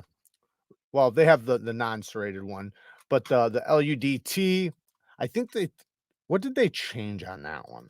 Because the LUDT's been around for a while. Did they change something? I heard they changed something. I don't know what though. Is the handle a little bit different? Anyways, I know it's got their steel now, the M390 MK, which is supposed to be a souped up M390. But yeah, I don't know if I'll get those. I want them to do more manual knives, to be honest. I really like manual knives. I'm not the biggest automatic guy. to be honest. You know, like I have a bunch of, I got OTFs. Oh yeah, here we go. Here's a USA made OTF. I've talked about this one, but I never showed it on the channel. You guys will be seeing it in the video tomorrow. But I didn't show it. And you guys know, I try to be as brutally honest as possible about every knife that comes in. Now, I did not show this because it did have problems, right? But hear me out, though. The reason why I didn't show it was because Zach from Zach in the Wild, this is a collaboration with him and Axial Gear. He sent it to me to check out, do a review, whatever. Well, when I got it, it wouldn't fire. It just misfired every time. Now, I talked to him and talked to other people that got him, and nobody was having that issue. I was the only one having that issue that I talked to. So I didn't want to hurt his ability to sell, you know, because it's not like he was getting a ton of them, right? So I didn't want to fuck up his ability to on his first knife design ever and all these things, you know, when I know mine is a lemon, because people will hear me say that and they'll think theirs is going to be a lemon. Now, all I did was I took it apart, I soaked it in WD-40, cleaned it out, and now it's fired every time. It has not even hung up, not one time in like probably 5,000 flips back and forth. So I'm confident that it's great now, but at first though, I could not get it to fire or close. It wouldn't go either way. But after taking it apart and soaking it, now it's fine. So now I'm showing it on the channel, but now they're all sold out. However, check this out. He's got a new one coming with ceramic bearings on the inside. I have no idea how that works. I've never even heard of that. Have you guys heard of that? An OTF with ceramic bearings? Anyways, so he has that coming, which is supposed to be super snappy. Supposedly it has incredible action. So that should be coming very soon. I'm not sure if I'll get one or not. Hopefully he's not upset, you know, about what happened with the last one. But evening everyone. What's up, Rick? How you doing, brother? Thank you for joining in. What's up, everyone? Having a good week. What's going on, Joe? I will try not to go lower than 17 degree-ish, but I don't have a fixed angled system, so I am guessing a bit. Yeah. So one way to guess, and this is obviously still a guessing game, right? You have 90 degrees, right? 90 degrees. Oops, shit. I'm not even holding it 90 degrees. 90 degrees, right? Now, from the spine to the stone, let's say this is a stone, this is a strap. From the spine to the stone, halfway is 45 degrees. That's 45 right there, right? If I cut that in half again, that's 22.5. So now from right there, just go a little bit lower. That's about 17 degrees. It's obviously a roundabout, but you'll be right around there. Now, what I would do is, in order to preserve that, take your thumb, put your thumb on it, and press into it. So literally press wherever that distance is from wherever the knife, like let's say it's supposed to be right there. I'm trying to do this while holding it. Press your thumb into the back of the blade right there while also letting it touch the stone very gently. And then press it, and then you'll see a little line right there. Mark that line. So now what you can do is every time you come off of the stone, you can set it back on that line, put it down, and then start sharpening. Don't drag your finger across the stone. Make sure it's floating across, or just find your angle and then lift it off and then, you know, start sharpening. You'll wind up getting the muscle memory to where you won't need to do that anymore, but that will give you the idea of a 17 degree edge, and that's where you're naturally will continue to hold. Like with me, I can naturally just grab a knife and I'm right around 17 degrees when I sharpen. Now, if I want to go to 15, I do have to lower myself a little bit and put myself not into an awkward position, but a bit more awkward than my most comfortable, right? It's still easy to do. I have no problems doing it, but we all are going to have our natural spot, just like where I just naturally put it down, what's very comfortable for me. But I've been doing it a very long time, so you know, I'm going to be a bit more comfortable with every angle. Have you sharpened on a Belgium KATSU? No, I don't think so. I don't think so. Maybe. Huh. They dropped on their site on Microtech site. You're saying they dropped on Microtech site? I wonder if you can deploy the LUDT with that fuller. No, you can't. No, it's an automatic. So I do know somebody who broke theirs. Well, not broke. The spring broke. So now theirs is a gravity knife, just like the button lock Elementum. It goes like this. So he can push the button and flick it like I do right there, or just swing it, which personally for me, I'd probably like that more. I mean, I like a manual knife a little bit more than an auto. Stitch versus amphibian. I like the stitch. I like the stitch. I think the stitch is very aggressive. I got it right here. Let me just grab it. Grab the other one too. So the stitch to me, I love this blade, the downward sweep, you know, where it clips down, because in the pinch grip, this thing just sits nicely in your hand. So for opening things up and just using it, you know, it works really good. And then the ergonomics are great for slicing. The geometry is really good on this. Now, if I compared it to the MSI is much thicker behind the edge than this. Like, you can just look at it and see the geometry is going to be a little bit better on this one. It's much thicker. I'm guessing they're the same blade stock thickness, but it gets down, you know, it has a longer distance to get down. So it's slicier. It works better. I like the blade shape a little bit more. I also like it like as a tactical knife, because I think of this as a tactical knife. Same thing with this one. I think of this as like a tactical knife too. But this one to me is a little bit more of a useful tactical knife. And as far as the amphibian, I haven't tried the amphibian, but I'm relating the amphibian a little bit more to the MSI. So there's a chance for a 15V Yojimbo and the bodacious. I didn't even think about that. Yeah, the Yojimbo or the Yojimbo. I'd say I got both. So I got the Yojimbo and the Yojimbo. I do think the Yojimbo would be more popular, because while I think people absolutely love the Manix 2 XL, I think people like the Yojimbo a lot more than the Yojimbo. And if you noticed, when the Yojimbo first came out, when they first dropped, everybody was modifying it. Like, literally, it was like you were seeing them all over the place with finger choils, and basically people were making them a little bit more compact in a way, because it is very big. It's a big knife. The Gen 1 LUDT didn't have any thumb ramp at all. Okay, just straight back. It's awesome except for the clip. Gotcha. Thank you, Palmer. I appreciate the info. Will B says, Jared, have you checked out the Microtech amphibian? I haven't checked it out yet. I mean, I've seen it, but I haven't held it. So hopefully one of these days we do get it, because I'd love to get it on the channel.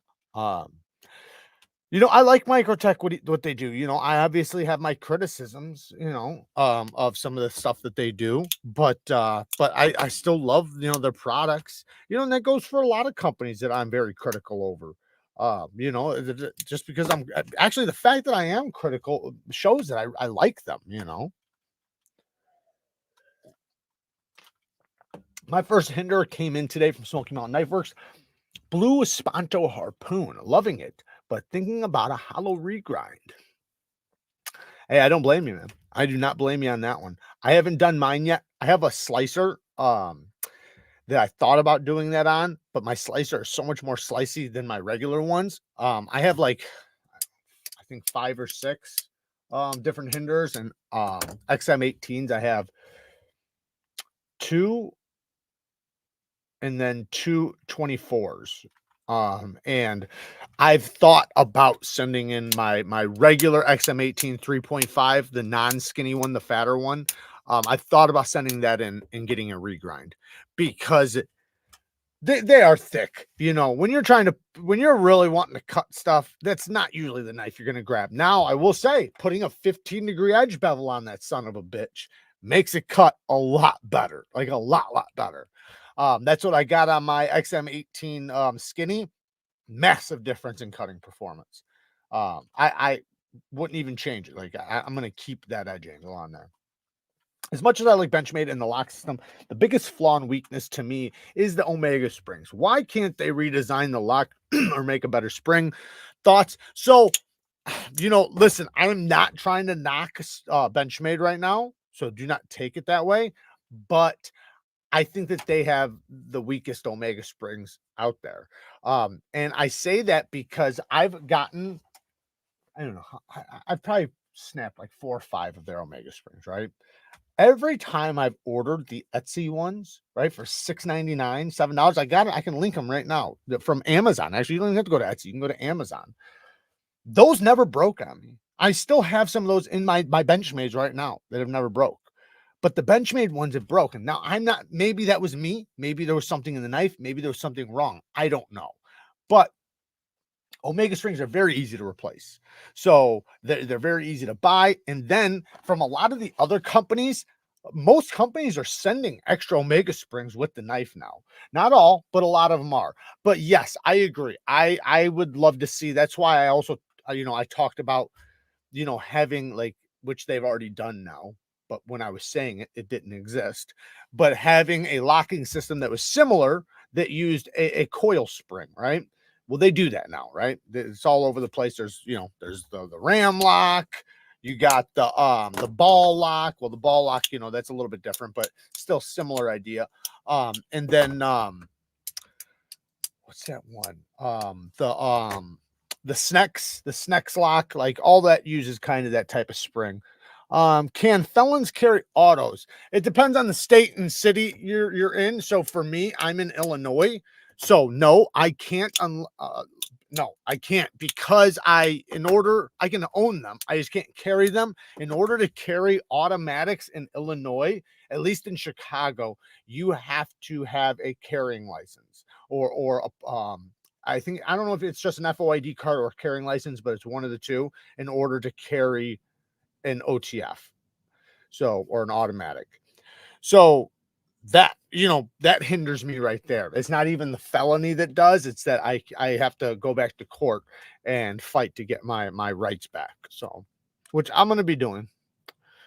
We'll see about it. Well, hopefully it happens. I did hear like there's certain states that have a high likely chance of getting yours back if you go to those states, but I don't live in those states. But you know, I've like actually thought about it, like maybe I'll just move to that state for, you know, I'm looking to move anyways.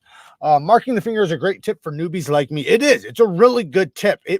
I can't tell you, once I figured that out, how much that changed everything for me. That's why I started teaching it a couple years ago, was because when it happened, it was like a light bulb moment, and it made me go from a very, very convex edge to actually being able to make a flat V grind. And I wasn't able to before that. I thought I was, you know, you kind of think you're making a V grind until you actually put a V grind on. Then you're like, oh shit, I didn't realize how convex my edges actually were. Not that there's anything wrong with convex edges. I love convex edges. I put them on all the time. But, you know, a lot of times you want a nice flat V grind. Triple B says, well, keep up the good work, Jared. It's harder than it looks to put good content out and be a good ambassador for the knife community and industry. Thank you for your work. Oh man, thank you, man. Thank you. Triple B is a legend in the knife community, and yeah, I'm honored to even have him on the channel right now, man. I appreciate you, man, and God bless. I can't wait to see what you have coming next, man. So, and I'd love to see more content from you, to be honest. You know, I know it's tough. I know it does take up a lot of time. I know you're busy, you got kids. I understand, but it'd be cool to see some content from Triple B coming up for the holidays. Every time I see a video post from you, man, I always click on it. Even if it's those 60-second ones, I still click on it. By the way, I'm not sure if you do this or not. If you're still here, you should take those 60-second videos you do and post them on shorts. That's where you should be putting them. But you have to turn your camera upright. You can't turn your camera this way, or your phone. It has to be this way. But just an idea. But yeah, and then as far as regular content, if you turn it sideways, make sure you go over a minute. The reason why is because it's going to do better in the algorithm. And I know you're not doing this for money on YouTube, but you could. Just saying. Maybe I'll buy the LUDT and break the spring. That's what I was thinking. Just take it out. Shit. Have you ever checked out any skiff knives? Yes, I have, man. They're fucking amazing. They're really, really good. I have a video on one. Yeah, that's a very, very, very nice knife. I have a stitch and an amphibian. Do you have the amphibian too, man? Damn. That must have been tough to get. Hey guys, I have a Manix 2 and 1. Wait, but I want another knife. So should I get the Manix 2 XL in crew wear with brown micarta, or the Para 2 in brown micarta? Ooh, if you have any other suggestions. So I'll say this: if you really like that Manix and you wouldn't mind having a big version of it, then go with the Manix 2. I personally like the Manix 2 XL more than the PM2. However, the PM2 is a little bit, I'm not gonna say easier, but a little bit more friendlier to carry. So, you know, if you wouldn't want a large ass version of the Manix, then yeah, just go with the Para 2. Para 2 is a great knife too. And if you don't, since you don't have a Para 2, you might as well go with the Para 2. Any thoughts about where you might move, Jared? No. I've been looking at different places. I've thought about Florida, thought about Wisconsin. Right now, I'm actually looking at Wisconsin, just across the border, because it's so much more affordable, man. Illinois is fucking crazy, man. Like the taxes are out. Everything is outrageous here. So I just want out, man. I want out. Do you have to fight your felony in the state that it happened? Yeah. Or can you fight? I don't know. So I think I don't know. I have no idea. I know. So this is the thing, is that with a felony, it's federal. So it's like it's countrywide, right? So like a misdemeanor, you know, it doesn't hurt anything. Once you get a felony, that's where, you know, it affects you across the board. So misdemeanors usually don't go across the border. At least to my knowledge. Maybe they do, maybe they don't. But felonies, I would imagine you're going to have to fight it in the state you're in. Now, I don't know if that's true though, because I think if you move to another state and you have a felony, you might be able to present it to the judge and say, listen, judge, this is what happened to me when I was in this fucking shithole place. And now I'm here and I'm doing really good. And if you can have a track record to prove that you've done very well and that you're doing really well and you're, you know, a functioning person in society, paying taxes and so on, you might have a good chance of them, you know, giving you your shit there. I don't know though. I'd have to look that up. Convex edge is great when you need maximum strength on your edge. Yes, it is. That's, and you know, saying that doesn't mean it's not sharp, man. Some of the sharpest edges you probably ever experienced had convex edges. Convex edges are incredibly sharp. But yeah, they do hold on to a little bit more toughness, and technically V grinds will be slightly sharper. Or, you know, sometimes a lot sharper because they're thinner behind the apex, you know, because a convex is going to be like this, right? A V grind is going to be like this. So that's just automatically thinner behind the apex. Wisconsin is nice, bro. Good luck with your move. I appreciate that. I put a convex edge on some of my work knives. Hell yeah. What's my thoughts on S30V? I like S30V. I actually like S30V more than S35VN. You know, everybody's different with that. A lot of people like S35 a little bit more. I like S30V. I think S30V takes a better edge than S35, and I think it holds it a little bit better. And yeah, I just, you know, I've always liked S30V, especially from certain companies. You know, like Spyderco does a really good job with it. I've even had pretty good results from Benchmades, but I know some people had some problems with Benchmade back in the day with their S30V. I never had an issue though. You should check Texas and Tennessee for real, brother. I know. I've thought about that. Florida, I have come to Jacksonville. Well, see, I was looking at Florida because I have so much family in Florida. And I have family going back and forth to Florida. So, you know, not that I would be living next to them or anything, but it's nice to know, you know, you have family not too far away. I come from a real tight-knit family, so it's difficult to move away from my family. You know, it's just, you know, even for the state of mind, like I want to know that I can make a phone call and get help or whatever if I needed it. Not that they wouldn't show up out of state for me, because I'm sure they would, but you know, still. All right, so I want to do the fragrance of the day really quick, and then we're gonna go to story time because I got some cool stories tonight. So, I ordered. I'm not even gonna talk about this that much because I don't like them at all. I ordered this little sample pack from Pineward, right? They send this sheet, and you see there's all these names, and these the notes inside these are pretty interesting. So like apple tobacco, right here. I tested that one. It's fresh red apples, tobacco, fir, balsam, rum resin, dried fruits, and golden cedar brew. That's what's in the fragrance. However, every single one of these, they're not good. They're not good. They're a little too, I don't even know. It's like like most fragrances, when you say like it has a tobacco note or a coffee note or a leather note, right? It's mixed very well. These feel like that's all that's in them.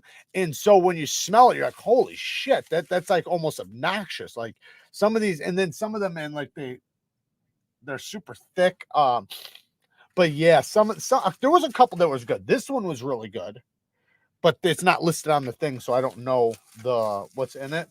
This one was kind of okay. Icefall, white grapefruit, blue cypress, maritime pine, juniper, Nootka, cedar, sandalwood, seaweed, crisp needles. What the fuck is crisp needles? Deep blue ice and dark water. I don't know what the fuck. Anyways, I would say stay away from them. At least right now, because this was not a good sample pack. I wouldn't wear any of these out in public. I might test them out, but ones I would wear out in public, these are actually pretty good. So what I'm wearing right now is actually the Icon from Antonio Banderas. This stuff's pretty good. This actually reminds me of, I actually have another one, the Brioni, which is very similar to this. These two are very similar. They're not the same, but they're very similar. But I like the Antonio Banderas a little bit more, but it reminds me of a, you know, like Gillette shaving cream, right? It has that kind of that cool smell from the shaving cream. In a fragrance type of way. So I'm not saying it smells like shaving cream, but you can smell like that type of smell, that fresh, a little cold to the nose type of thing.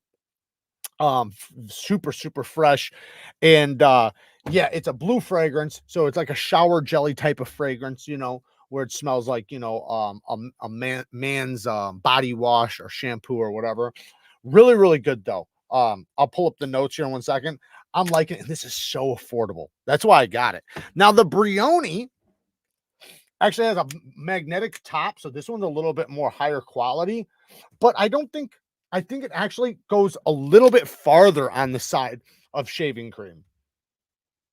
So, granted, I love it. It's a blue fragrance. It's nice and fresh. It smells like you're fresh out of the shower, that type of scent. But it just leans a little bit heavier on the not aftershave, but on shaving cream side. This one has a nice balance of the freshness, a hint of sweetness. Let's just pull up the thing really quick to show you guys, and then we'll go to story time.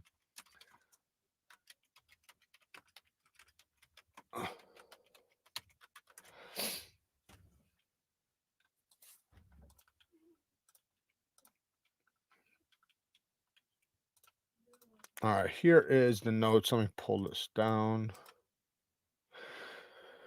So it is fresh, spicy, aromatic, citrus, lavender, woody, herbal, warm, spicy, mossy, earthy, and soft spice. So you see where I got the coolness from the fresh, spicy, aromatic. It makes that almost like a cooling effect. Top notes are grapefruit, black pepper. Middle notes are lavender, sage. Base notes are sandalwood and oak moss. Very simple. It's a very simple fragrance as far as the notes, or sorry, the makeup of it. It's an ambery, woody fragrance for men. So yeah, I'll say it has a little bit of a woodiness to it. I wouldn't say it leans heavy on the woody side, but It's definitely a masculine, fresh blue scent that's not super powerful. It's one you could definitely wear, and you're not gonna be worried about people like, you know, being like bogged out by you or anything, because it's light. It's very light, very refreshing.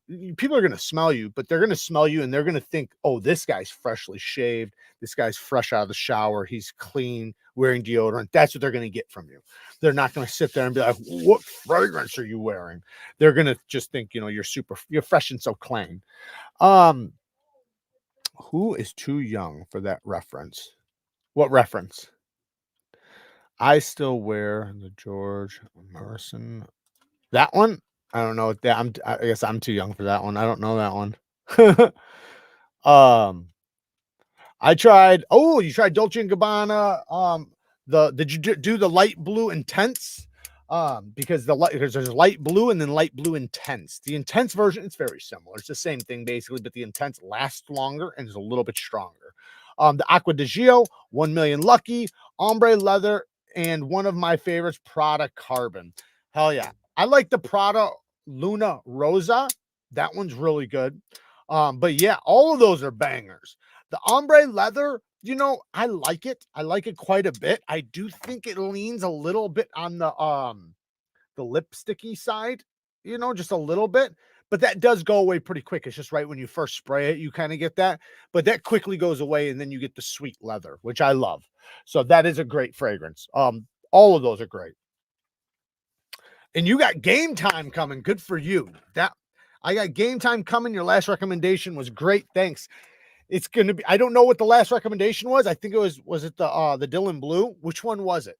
Because man, Game Time, complete opposite from Dylan Blue, which is awesome because there's different, really quick before we go into story time. There is different kinds of fragrances, right? Well, then there's the great ones of that style, right? Kind of like knives, right? There's button locks and there's crossbar locks, right? So there's lots of crossbar lock knives, but not all of them are great. But the ones that are great are great examples of crossbar locks. That's the ones you're going to want to get, right? Well, just like fragrances, there's going to be different styles of fragrances, like say leather fragrances, woody fragrances, fresh fragrances, spicy fragrances, sweet fragrances, gourmand fragrances, winter fragrances, so on, so on. So getting two opposites where one is like, say, a freshie that's just super versatile and you know, whatever, blah, blah, blah. You going to the opposite end of that, but with a really good example of it. Yeah, you're going to like it. At least I hope so. I just got Spice Bomb, Night Vision, EDP. I have Spice Bomb, but I don't know about Night Vision. I haven't tried that one. Oh, Stronger With You. Oh, you got that one. Oh, that's complete opposites. And so that is a sweet, almost gourmand fragrance. Beautiful fragrance. That's a good one. That's a real good one. That one's a sweet one. I actually sent some of that to Two Bones Jones, and he said he loved it. So, yeah, that's a great one. All right, so let's get into story time. So story time, I was going to talk about my dad shooting my karate teacher. So I was going to tell another story too. So I think I'll just save it for the next one, just because so we can, you know, stretch the stories out. But this was before he was my martial arts teacher. So just a backstory really quick. Him and his family all have been martial artists since he was younger. And even now today, they train MMA. Like they train people MMA. Like I've been to some of their fights where people that like the people like I used to train with or whatever, like they were, and when I was a kid, I was a lot younger, but they were actually competing. One of the hardest knockouts I ever seen actually was that one time. Anyways, point is though, is that the whole family, you know, was martial artists, and one of them, a few of them were friends with my family, right? So my dad and the one guy were like really good friends, damn near best friends, right?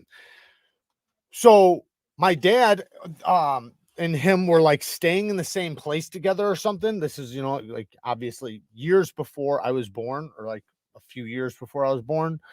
Well, they were staying in some place together or whatever, and my dad had to get up for work. So my dad was trying to go to bed. I think he said he worked like a double shift. This is what he said to me. So this is his side of the story. He said that he was like working all day or something. He had to get up for work early in the morning. So when he came in and people were partying, he just wanted to go fucking lay down and go to sleep, right? So when he laid down to go to sleep, they kept waking him up because they were fucking partying, right? And probably, causing a bunch of noise, music, screaming, and all the shit. So my dad got pissed and he told everybody, shut the fuck up. Stop waking me up. Well, it kept continuing. So he got up and he told everybody, he says, listen, the next motherfucker that wakes me up, I'm going to shoot. and he meant it. So, I guess he laid back down and go back to sleep. I heard, so I don't know exactly how this went. I heard a pie hit him, like an actual pie, like a pie in the face pie. I heard something like that, but then I've also heard that he was just woke up by maybe somebody throwing a pie or something. I don't know. I'm not 100%. I wasn't there, but I heard there was something with a pie getting thrown or something.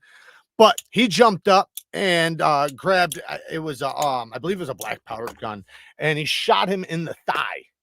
Shot him in the thigh. And I remember when I was a kid in the dojo, him actually showing me the scar.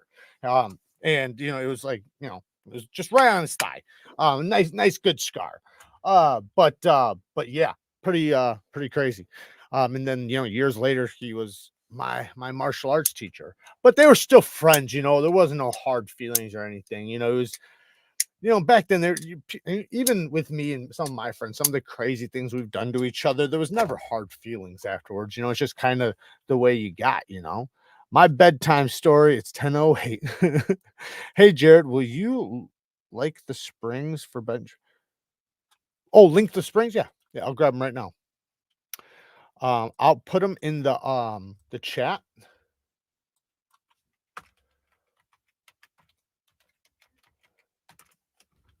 So I'm just going to drop them right in the chat. You can grab any one of these. I'm going to let you pick because there's a bunch of different sets. Now you can decide if you want 1, 2, 4, 6, 8, whatever. So I just dropped it in the comments. I'm going to also pin it in the top of the description of the video. So if you're watching this later, just go into the description of the video. Dan shot the dude and dude just dabs him up. Well, they were friends. They were best friends, right? So he shot him because of what he did to him. So it was and he told him he was gonna do it. He said, I'm gonna fucking shoot you if whoever wakes me up, I'm gonna shoot you. And it happened to be him. And he woke him up. So he came out with his rifle and he shot him in the thigh. And I don't know what it was loaded with. I heard that he fucking loaded a rag inside of it and used black powder. So I heard he got shot with a rag, but it wound up doing a lot more damage. It's shooting it, right? But it could have been a bullet. I don't fucking know, I've heard a couple different stories, but either way, he shot him in the fucking leg. So this story gets crazier and crazier. Pie in the face, black powder. But that my dad, like, that's just how they were. Like, my mom told me this story. Shout out to my mom.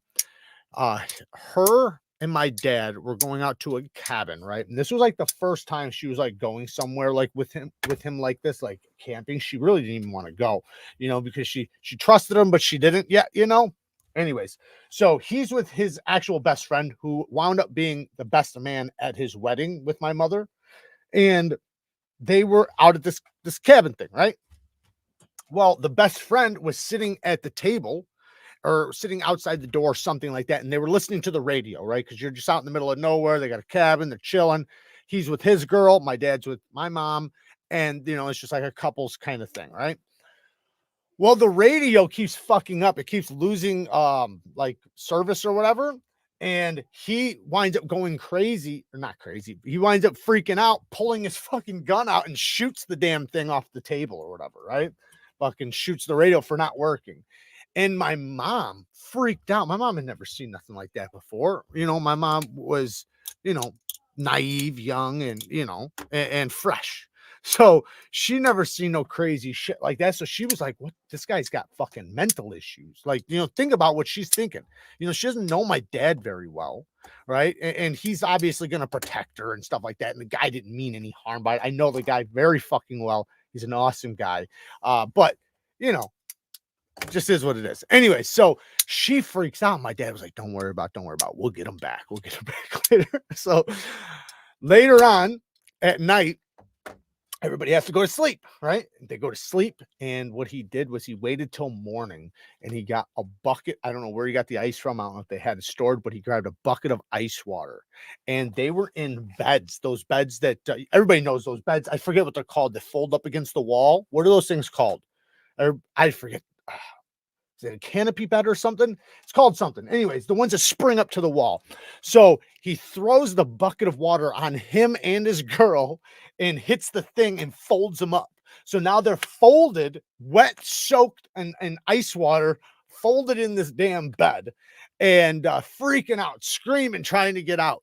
And my dad was just like kind of like paying him back, not that he did something wrong, but it was kind of, I think, because of my mom, like to just be cool, because she was freaking out. He's like, we'll get her back. We'll get him back. Don't worry about it. As if that's what she was trying to do, was get him back. Right? Like she wasn't trying to get him back.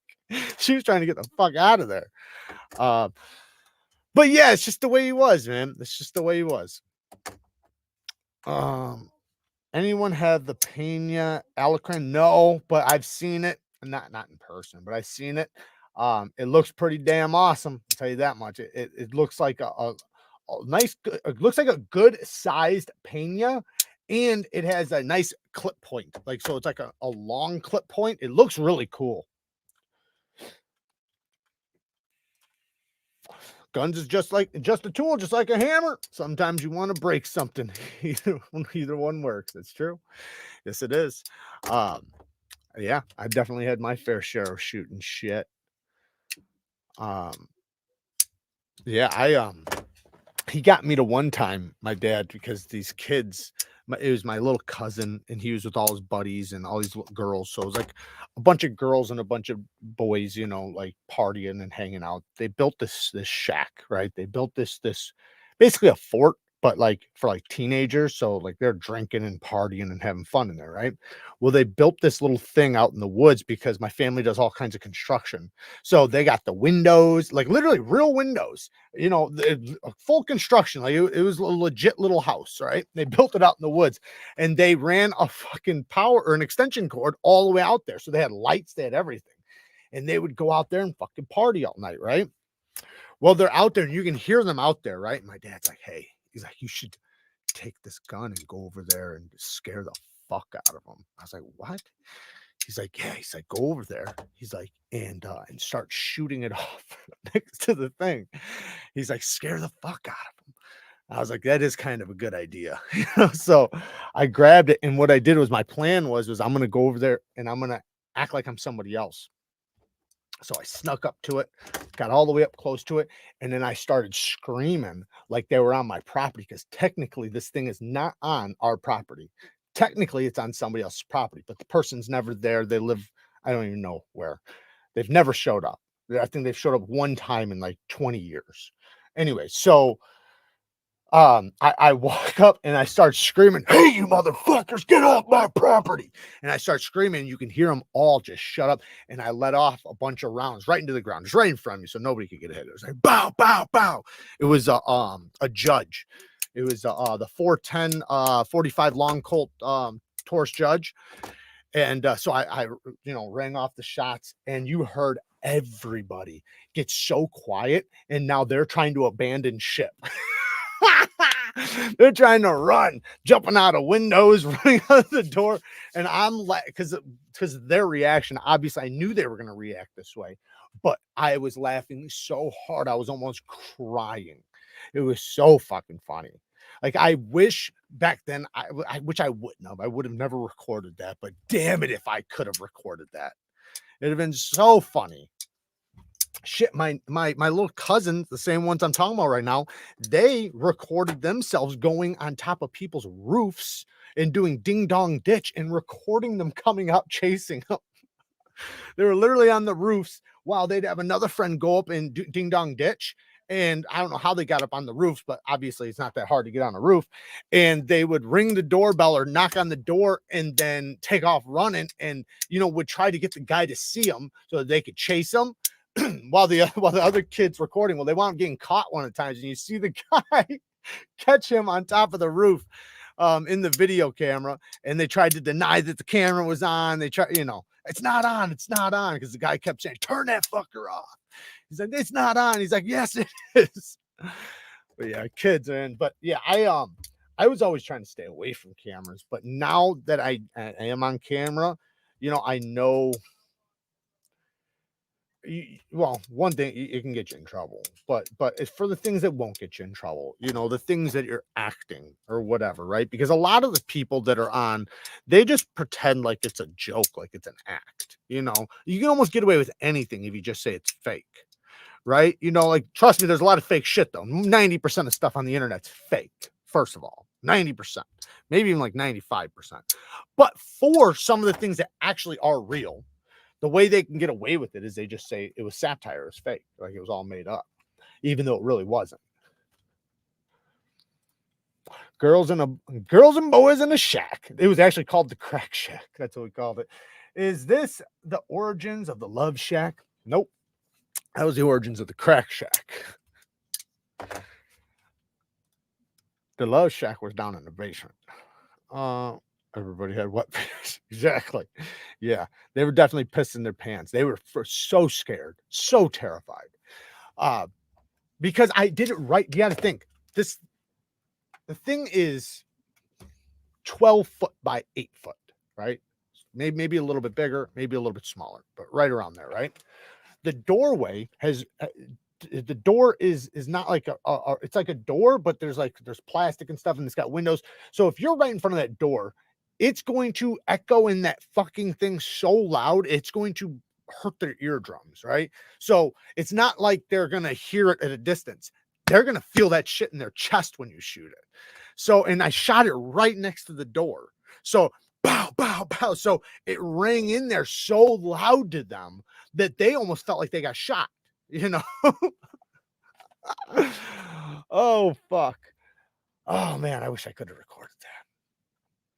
Nothing like magged up as some trash to get your mind right. That's true. I missed the origin of Bang Neevesknives.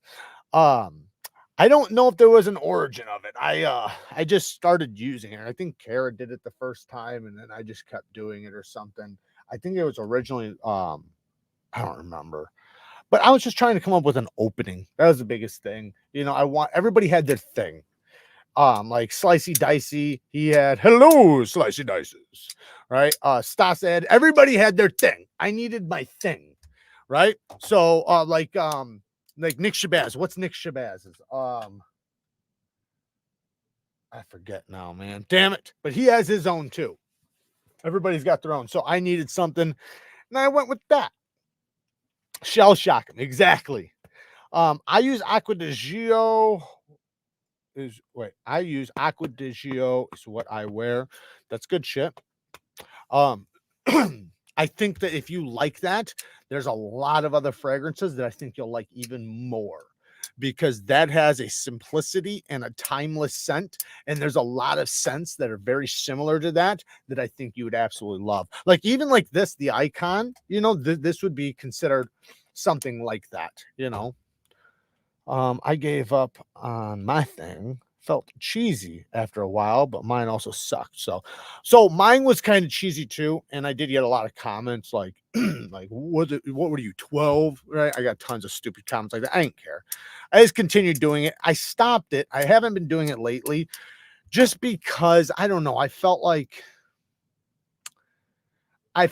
people that were finding the channel would hear it. Like at first it got people's attention. But when your channel starts getting bigger, you want them to stay more than just get their attention. And maybe it might get their attention if I continue doing it, but I felt like people weren't liking it for a first impression. And so I decided to back off of it and do it every once in a while. And, I did get a bunch of comments like, hey, what the fuck happened to the Bang? You know, I still get comments about it. So maybe we'll bring it back. I don't know.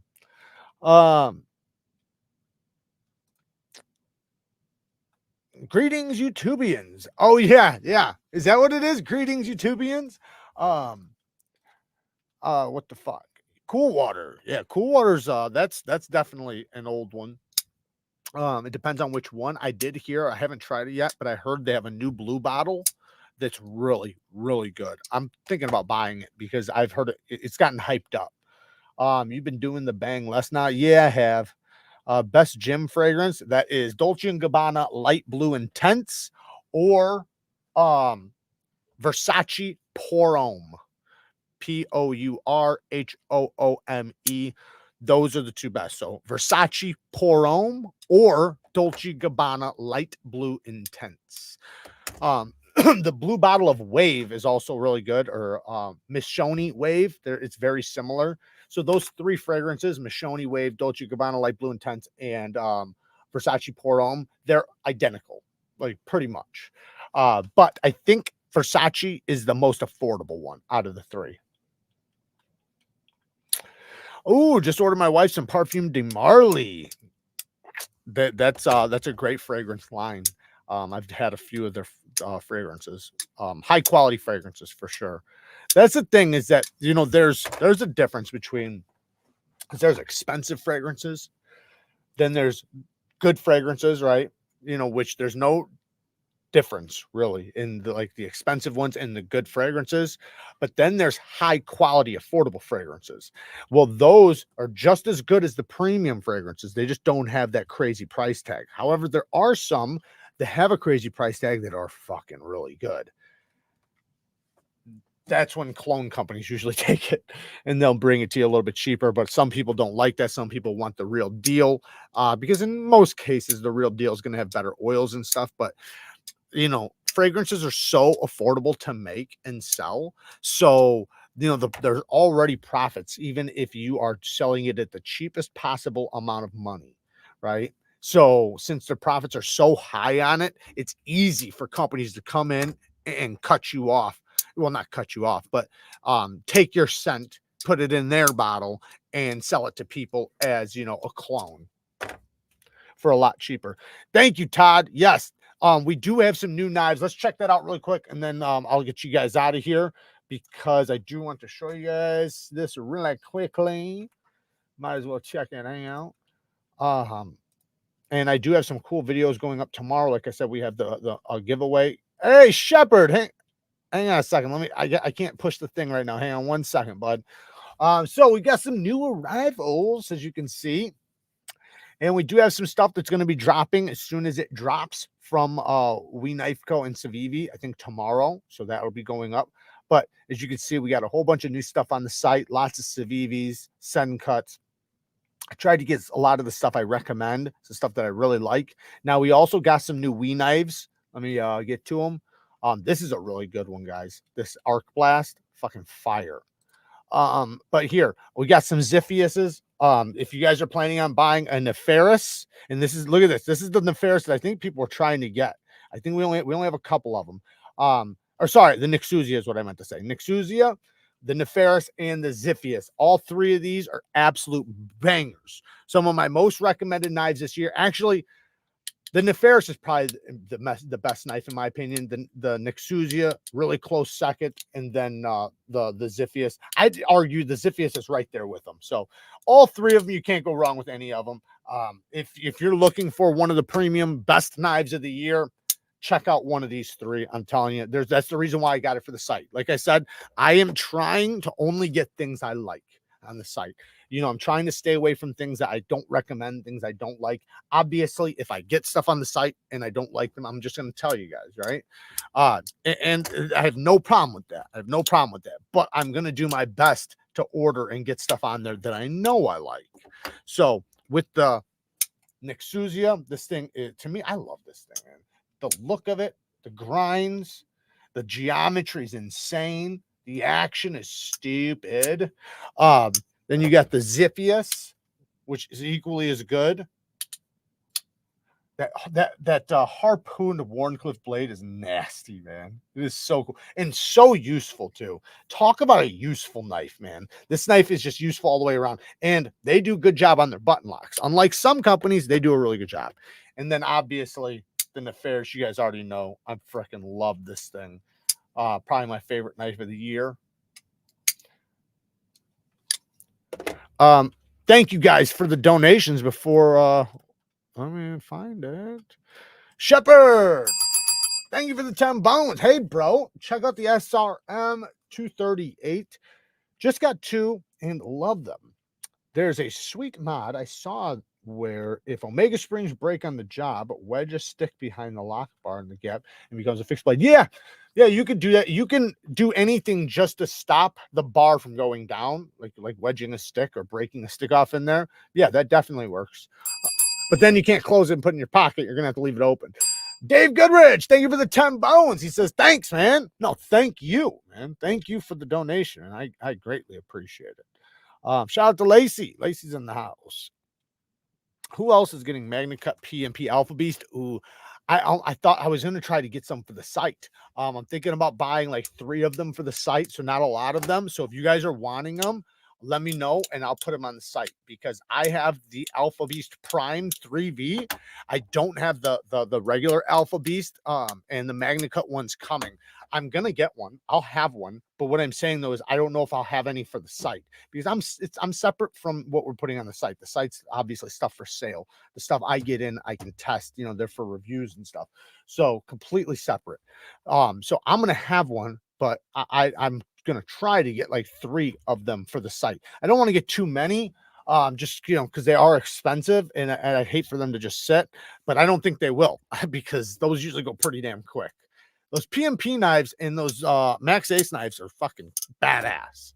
I got a really good video going up tomorrow talking about them and many other knives. It's part 2 of the video I put up today. I have a video of it. Kara like bang gang. Jared like what the fuck and replying bang gang.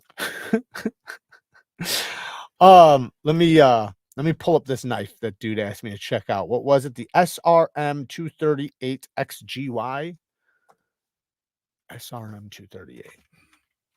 SRM. Oh.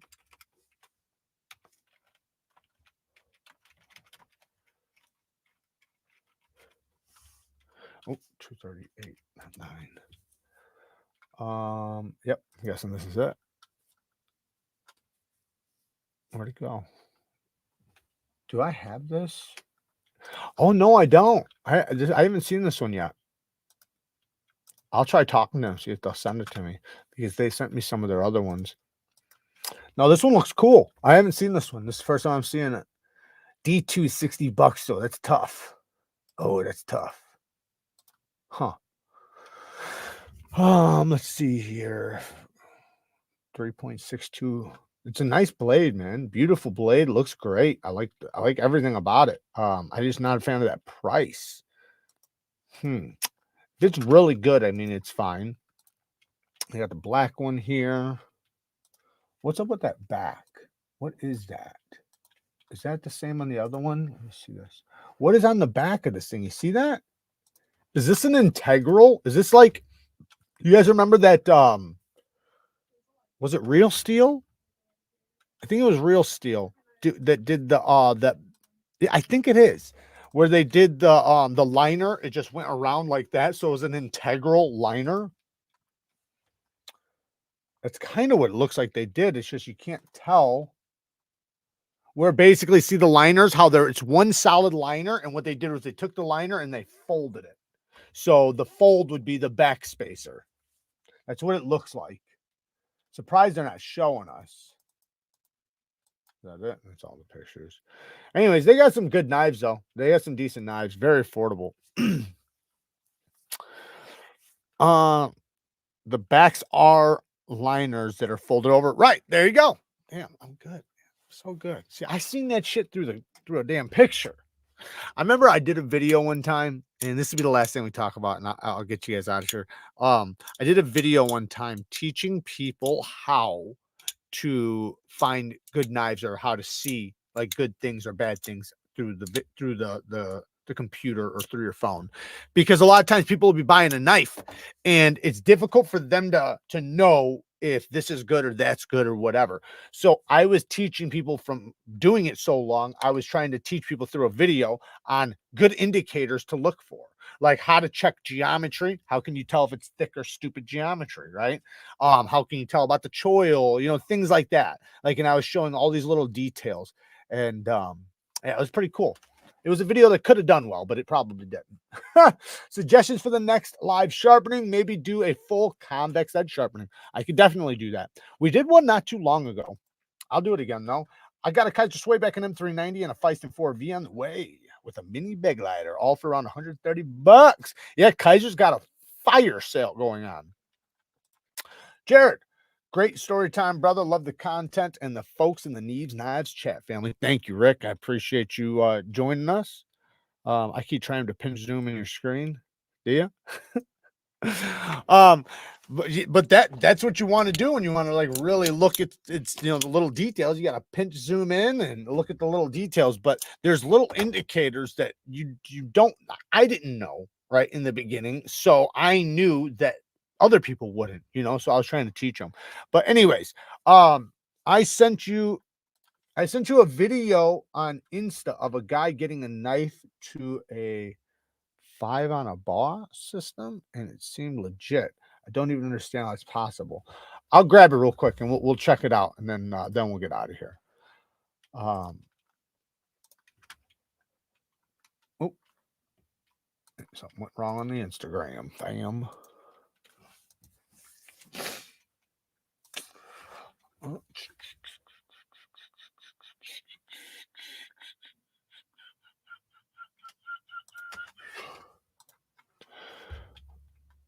All right, let me pause it.